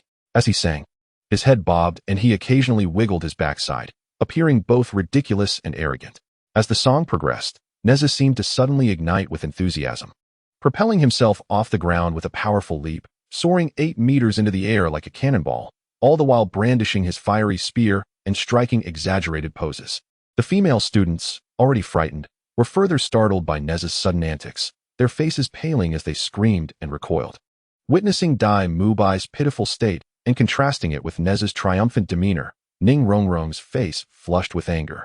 She stamped her foot, unable to restrain herself from softly exclaiming, "Little brat, do not revel too soon. When Brother San arrives, you shall face retribution." No sooner had she spoken than she spotted Tang San and Xiao Wu rushing towards her. Clad in a blue athletic outfit, Tang San's short hair whipped wildly in the wind, his gaze resolute and sharp, seemingly ablaze with fury. He moved with remarkable speed, each step imbued with a powerful momentum that caused the ground to tremble slightly beneath him. Xiao Wu followed closely behind, her pink figure like a fleeting specter, her expression serious, eyes betraying a mix of urgency and anger. Behind them, Flender and Lu Erlong hastened to catch up. Flender's brow was furrowed, his face marked by worry and ire, his hair tousled by the wind, and the long robe he wore billowed dramatically. Lu Erlong, her face a mask of fury, had wide, fiery eyes and quickened steps, exuding an aura that demanded respect. Upon seeing them, Ning Rongrong's eyes brightened. She waved her arms vigorously while calling out, "Brother San. Over here, over here." She jumped up and down, fearful that Tang San might not notice her, her light green gauze dress swaying fervently with her movements, her flaxen hair dancing in tandem. As Tang San approached, he noticed Dai Mubai still lying on the ground, clutching his legs tightly, rolling in agony, and emitting pained cries. Once again, Oscar was seen supporting Yu Xiaojang, who was trembling as he emerged from the dormitory building. Yu Xiaojang's complexion was ghastly pale, one eye swollen like a walnut, and a trace of blood lingered at the corner of his mouth, presenting a pitiful sight. Tang San's eyes instantly reddened, blood vessels bursting in his gaze as his chest heaved violently. He shouted, "Teacher, Douluo, who has inflicted such harm upon you?" At that moment, Tang San clenched his fists so tightly that his knuckles turned white, his expression contorted with rage, veins bulging from his forehead, emanating an overwhelming aura of pressure. Upon seeing Tang San, Yu Xiaojang seemed to have found a glimmer of hope. He coughed twice and, with trembling fingers, pointed towards Nezha, exclaiming hoarsely, "Xiao San, avenge this grievance for your teacher." His voice was raspy from fury and agitation, and his body trembled slightly, making his already disheveled appearance appear even more pitiable. With eyes aflame, Tang San followed Yu Xiaojang's and fixed his gaze upon Nezha, his eyes burning with intensity as if attempting to penetrate Nezha's very soul. He enunciated each word with deliberate weight. "Did you injure my companions and my teacher?" His voice echoed like a chilling whisper from the depths of hell, instilling dread in all who heard it. To Tang San's utter shock, Nezha displayed no hint of fear. Instead, he began to dance about, singing gleefully, "Yes, yes. La la la, la la la." I made the master and the paper tiger cry out. Beneath his signature dark circles, his eyes narrowed in delight. A triumphant grin plastered across his face as he occasionally made faces at Tang San, waving his fire spear about carelessly, disregarding Tang San's fury entirely. With eyes wide open, as if about to unleash flames, Tang San gritted his teeth and declared, "You seek death." No sooner had the words left his lips than he swiftly raised his right hand, unleashing his soul power in a tumultuous wave. Accompanied by a gentle yet powerful green light, several thick blue-silver grasses erupted from the ground, resembling sinuous green serpents, rushing towards Nezha with a fierce wind. The surface of the blue-silver grass shimmered with a mysterious luster, its sharp thorns clearly visible, suggesting that one brush against it would result in a painful laceration. These grasses swiftly enveloped Nezha's body, starting from his legs, spreading rapidly to his waist, and eventually binding his arms tightly. Nezha blinked his large eyes, gazing down at his ensnared form, yet not a trace of panic crossed his face. At that moment, Xiao Wu furrowed her brows in concern, calling out urgently, "Third brother, I shall assist you." With a slight crouch, she summoned her strength and leaped high into the air, executing a graceful flip. Her long, straight legs sliced through the air with a fierce whoosh, aiming a powerful kick directly at Nezha's head. Xiao Wu's movements were light and agile, her pink skirt fluttering in the wind, resembling a radiant flower blooming in the sky. Nezha gazed upon the exquisite legs of Xiao Wu and her lively rabbit ears, not in fear, but rather with exhilaration. His large eyes sparkled with curiosity and excitement as he exclaimed, "Wow, it's a rabbit demon. Those ears must be delicious." At that moment, Nezha resembled a child encountering a fascinating new toy, completely disregarding the threat posed by Xiao Wu's impending attack. With a sudden surge of strength, he unleashed a potent divine power, causing the resilient blue-silver grass to shatter instantaneously, scattering into countless fragments that danced in the air. In the blink of an eye, Nezha extended his hands with astonishing speed, seizing Xiao Wu's beautiful leg as she attempted to kick him. Xiao Wu felt a tightening sensation in her leg, and in an instant, her balance was lost. Nezha, seizing the opportunity, cradled her in his arms and began to whirl her around rapidly. Ah, what? Before Xiao Wu could comprehend the situation, her delicate form twirled through the air, creating a pink blur. Chapter 18. Nezha bites Xiao Wu's rabbit ears and refuses to let go, while Tang San is on the verge of tears. Part 2. "Ah, no, please stop." Xiao Wu cried out in desperation, her voice echoing through the air. The rapid spinning caused her pink skirt to billow wildly in the wind. Tang San, witnessing Xiao Wu in peril, was consumed by anxiety as he shouted, "Xiao Wu." He swiftly employed the ghost shadow misty steps, moving with an ethereal swiftness. In an instant, he appeared before Nezha, raising his right fist, which crackled with formidable soul power, and launched a powerful strike aimed at Nezha's face. Nezha, noticing Tang San's attack, smirked mischievously and abruptly hurled Xiao Wu towards Tang San. Xiao Wu's body traced an arc through the air, heading straight for Tang San. He quickly halted his assault, reaching out to catch her. However, due to the force of inertia, she landed heavily on the ground with a painful thud. Tears welled in her eyes. Her face contorted in agony as she clutched her rear, emitting soft whines of distress.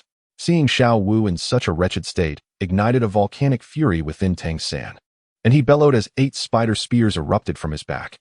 The spears glimmered with a crystalline blue hue, inscribed with mysterious runes that emanated a chilling aura. Tang San wielded the 8 spider spears with the ferocity of an enraged spider, charging recklessly towards Nezha.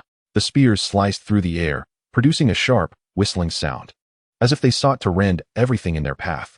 Nezha, observing the 8 spider spears behind Tang San, felt a flicker of surprise before exclaiming, "Wow, I didn't realize you were a spider monster." With that, he swiftly grasped the fire-tipped spear, its shaft radiating a dazzling red light. He swung the spear forcefully, colliding it with Tang San's 8 spider spears. With a resounding clang, sparks flew as immense forces collided, producing a deafening cacophony. Each impact generated a powerful shockwave that radiated outward. After a vigorous exchange of blows, the two combatants remained evenly matched. Suddenly, light flickered beneath Nezha's feet, revealing a pair of fiery wheels. The wheels whirled violently, unleashing fierce flames and emanating an intense heat.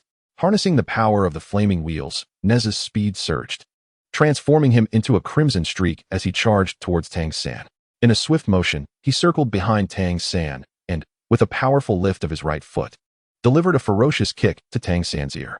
With a cry of agony, Tang San was sent sprawling, akin to a projectile striking its target, crashing face first into the ground and tasting the earth.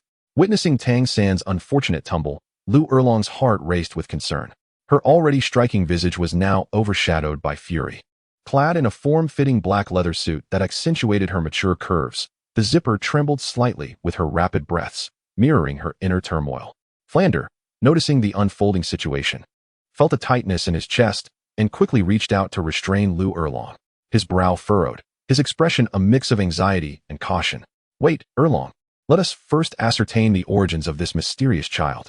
As the Academy's headmasters, we must not recklessly engage with a mere child, lest it tarnish Shrek's reputation," he implored, concern flickering in his eyes as he feared Lu Erlong might act impulsively. Lu Erlong shook her arms vigorously, her eyes wide with indignation. "This is no mere child. It is clearly a soul beast disguised as a human. No child under 10 could possess such astonishing power." Flander was taken aback, his eyes widening in disbelief. Instinctively, he lowered his hand that had barred Lu Erlong and fixed his gaze intently on Nezha, as if attempting to see through him. After a brief pause, he inhaled deeply, suppressing his shock, and spoke slowly, "Let us observe a moment longer. I trust that Tang San will manage." Meanwhile, upon witnessing Tang San's fall, Xiao Wu's heart raced with anxiety, her eyes glistening with unshed tears as she called out, "Brother San." Her delicate lips quivered as she spoke. In an instant, her third spirit ring flared to life, radiating a dazzling violet glow. As the light flickered, her agile rabbit ears perked up, and in a flash of pink, she vanished from sight. In the next heartbeat, she reappeared beside Nezha, soaring high into the air. Her long, graceful legs traced a beautiful arc as she descended with a fierce gust, aiming a powerful kick towards Nezha's head once more. The pink hem of Xiao Wu's skirt danced gracefully in the wind, resembling a radiant flower blooming in midair. Her eyes, however, were filled with fury and determination, as if she sought to unleash the humiliation she had endured in a single strike. Little did she anticipate that Nezha, though diminutive in stature, possessed remarkable agility. Just as Xiao Wu's elegant leg was about to connect with his head, he swiftly lowered his own. In an instant, her intended target vanished, and her kick met only empty air. The force of her movement sent her delicate form spinning uncontrollably, seizing the moment while Xiao Wu struggled to regain her balance. A sly smile crept across Nezha's face as he launched the magic silk. A flash of crimson light surged forth, the silk coiling through the air like a nimble red dragon, accompanied by a rushing wind, as it rapidly ensnared Xiao Wu. The silk unfurled mid-air, tightly binding her form. With a startled gasp, Xiao Wu felt an overwhelming force constricting her, rendering her powerless. As the silk tightened further, her body trembled slightly within its confines, the pink fabric of her skirt creasing under the pressure. Observing the trapped Xiao Wu, Nezha wore a mischievous expression, his large eyes twinkling with playful mockery. "You little rabbit demon, how naughty you are. Today, I shall discover the flavor of your rabbit ears," he exclaimed, exaggerating his grin to reveal a set of pearly white teeth, contorting his face into a ghastly visage, pride evident in his demeanor as he reveled in his handiwork. Xiao Wu, terrified, burst into tears, her sobs flowing like pearls strung loose, her shoulders quivering as she wept pitifully, evoking a sense of compassion in those who beheld her. In desperation, she cried out, "Third brother, save me." Chapter 19. Xiao Wu's rabbit ears are quite tasty.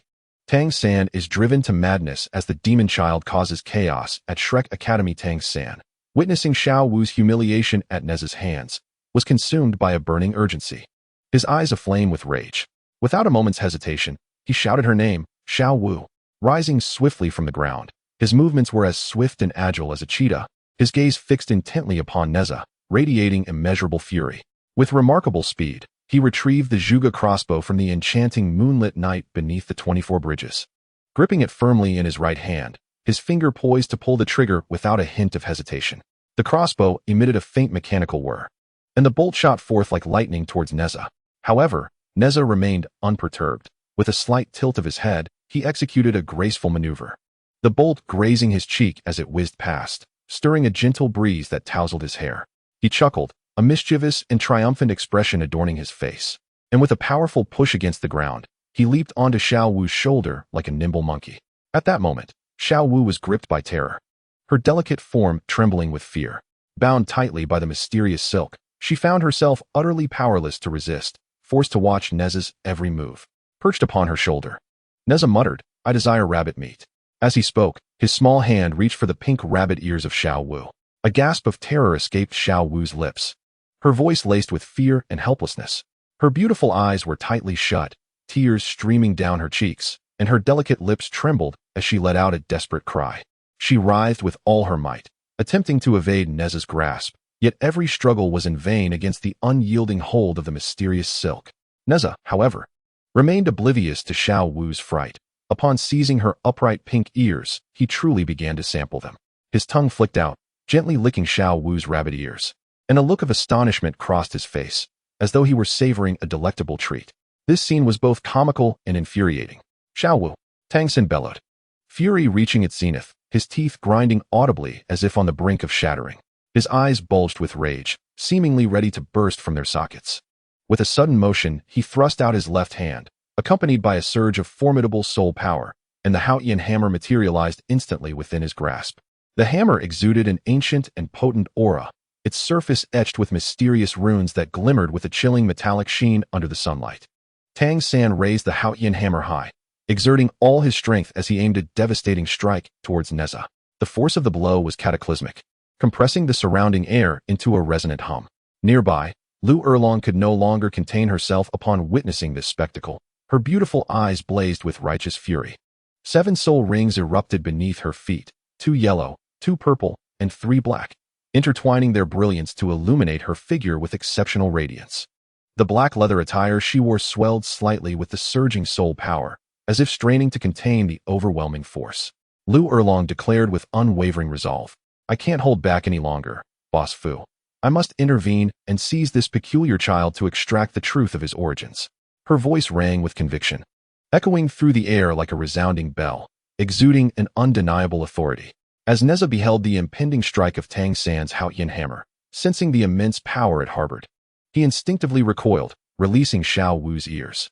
With a powerful push against her shoulder, he leapt backward, executing a graceful somersault in the air like a nimble bird, swiftly distancing himself from Xiao Wu and Tang San. Upon landing, Nezha steadied himself, his feet sinking into the ground and leaving 2 shallow impressions. Simultaneously, Lu Erlong charged forth with fierce determination, her figure resembling a streak of black lightning, moving at an incredible speed to close in on Nezha. Her eyes fixated on him, filled with indignation and authority, as though she intended to entirely subdue him. Just as Nezha grasped the Rui Jingu Bang, preparing to counter Lu Erlong's attack, a commanding voice suddenly rang out from the periphery of the crowd, demanding him to halt.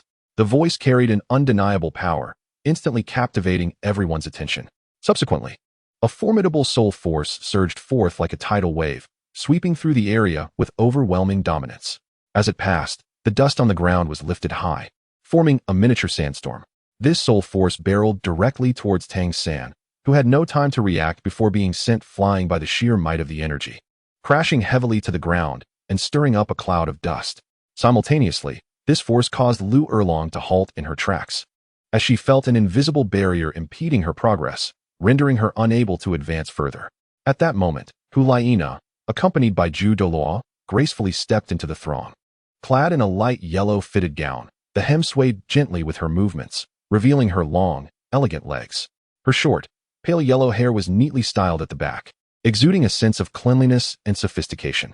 On her exquisite face, her elongated fox-like eyes sparkled with intelligence. Douluo, adorned in resplendent yellow armor that glimmered under the sunlight, held a vibrant bouquet of chrysanthemums, his demeanor both elegant and subtly effeminate. He walked with a light step, as though fearful of disturbing the flowers in his grasp. His face bore a delicate makeup, and his slightly squinted eyes hinted at a unique aura, making him stand out with a distinctly effeminate charm. Douluo moved with graceful strides, her gaze flitting from Nezha to Tang San, Xiao Wu, and Lu Erlong. After a brief silence, she spoke, "I apologize, everyone. Nezha is a disciple of the Spirit Hall. His mischievous nature often leads to trouble.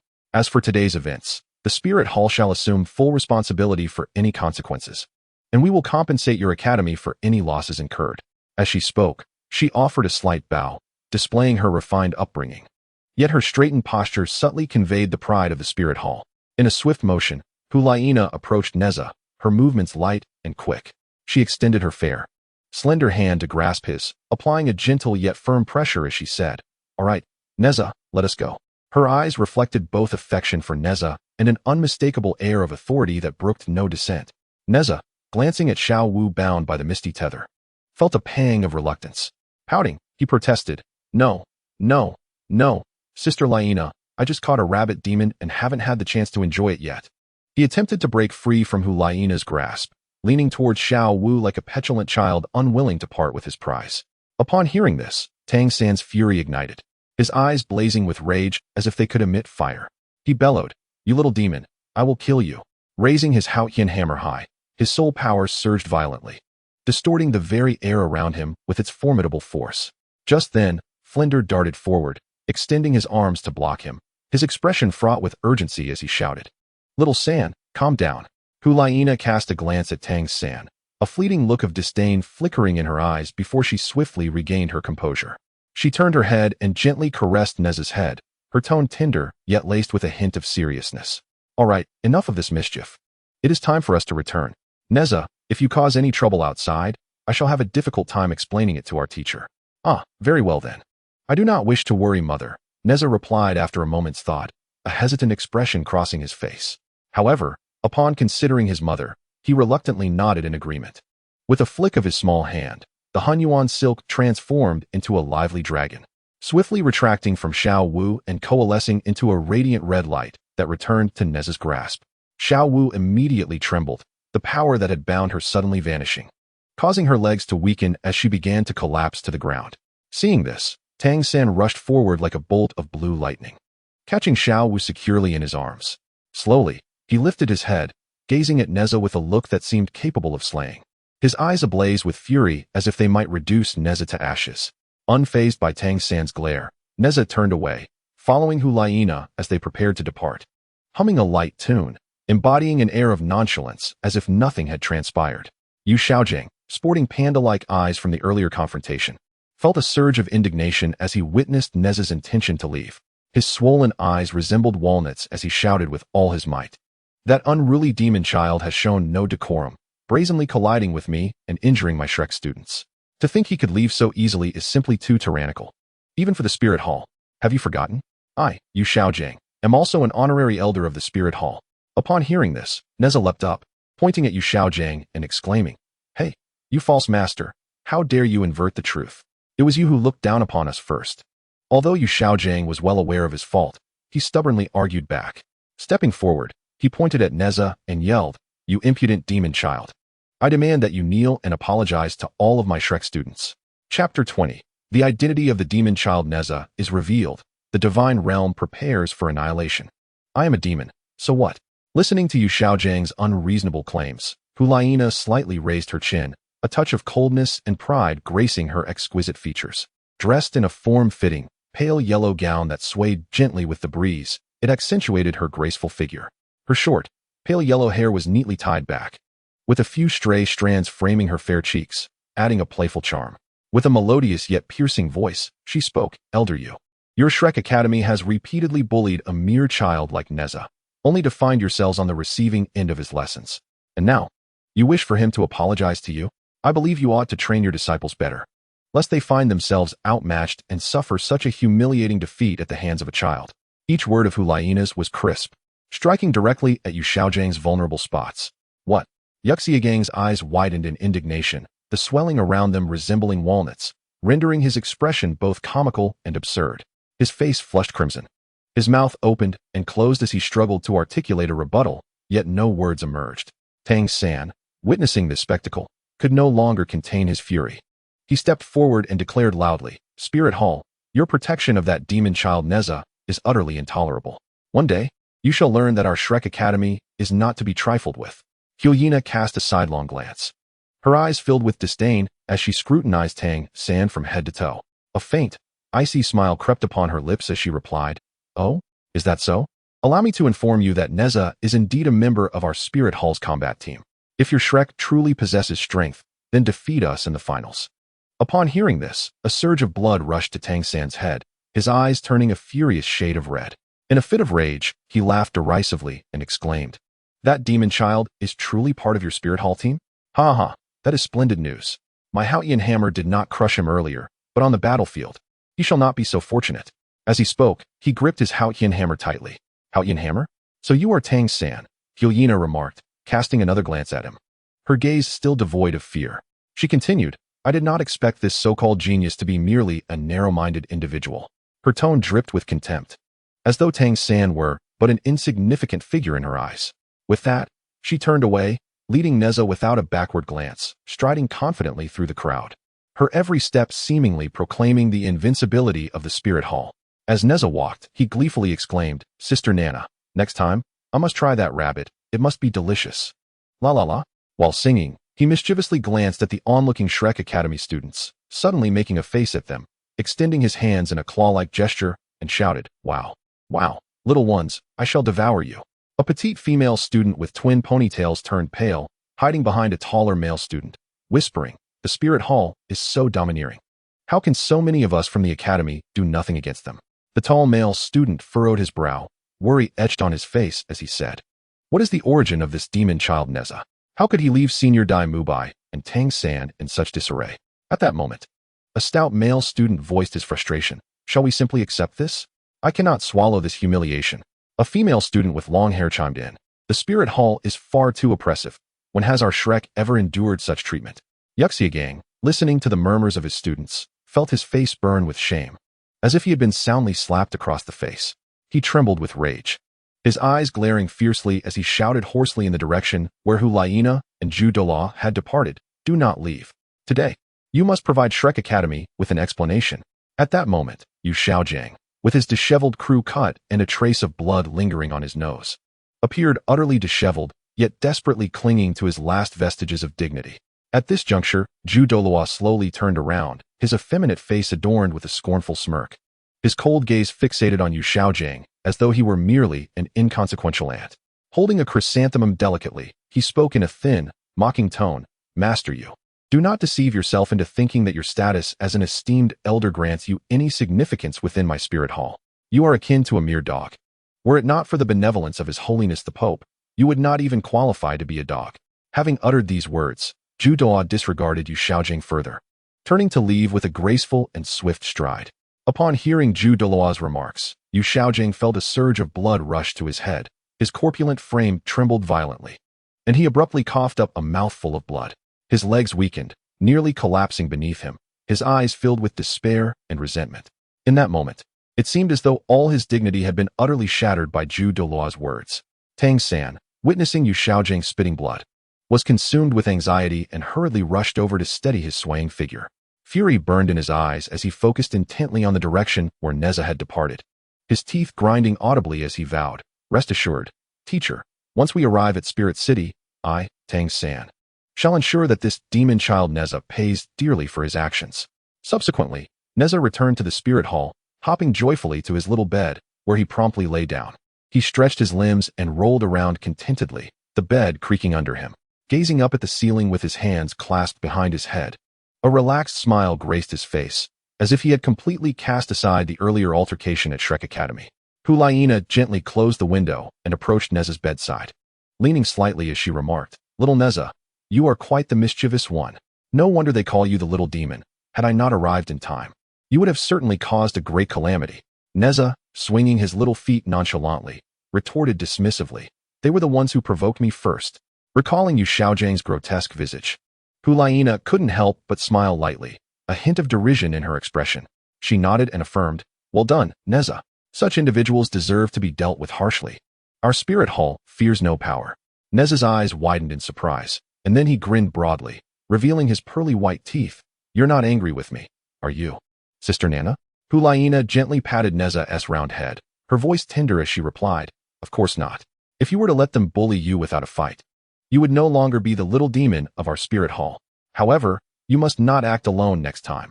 If you were to get hurt, I would have no way to explain it to the teacher." Nezha promptly nodded, obediently saying, "All right, I will not do it anymore, Sister Nana." Hulaina smiled and nodded in response, stating, "Very well, in a couple of days, we shall return to Spirit City in advance. Tang San is already acquainted with us, so our subsequent actions may not involve us. Whether it succeeds depends on Grandpa Ju and Grandpa Gui."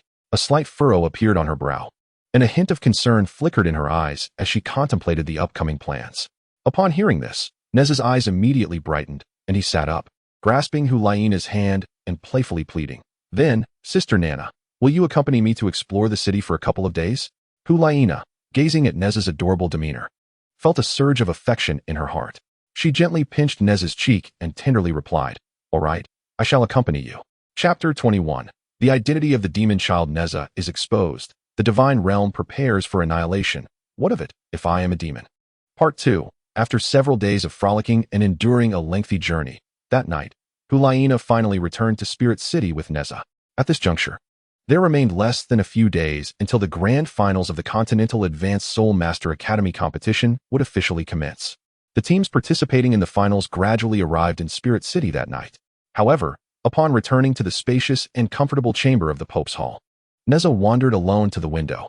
Peering out into the night sky, the once tranquil evening now felt peculiarly eerie to him. Unbeknownst to him, the sky had transformed into a deep crimson, as if stained by blood. This sanguine glow enveloped Spirit City, casting a terrifying shroud over everything. The moon, too, appeared particularly strange, no longer the usual radiant orb. It resembled a gigantic eye, coldly fixated upon him, exuding an indescribable sense of oppression. Nezha could not help but shiver, a strong premonition of impending doom surging within him. Simultaneously, in the celestial realm above, at the heart of the cosmos, the Douluo divine realm had convened a council. As a demon spawned from the primordial chaos, the moment Nezha descended into this world, the three enforcement gods of the divine realm sensed the anomaly. These three enforcement gods comprised the god of Shura, the goddess of life, and the god of destruction. At this moment, the god of Shura donned a suit of crimson armor, intricately engraved with mysterious patterns. His countenance was stern and resolute, his eyes radiating an undeniable authority, as if he were the embodiment of justice and judgment. The goddess of life, akin to a harbinger of spring, wore a flowing green gown, its hem dancing in the breeze, seemingly infused with the essence of life. The god of destruction stood nearby, towering in stature, shrouded in a veil of black mist, within which flickered ominous glimmers of annihilation. His gaze was cold and unyielding, as if all things in existence were but ants before him, ready to be obliterated at any moment. With the arrival of the other two divine sovereigns, the god of goodness and the god of evil, the Divine Realm Council was finally set to commence. Though several days have passed since Nezha's arrival in the Douluo Continent, time flows differently in the Divine Realm. A day there equates to a year in the mortal realm. For the gods, from the moment they detected the emergence of the malevolent orb, only an hour has elapsed.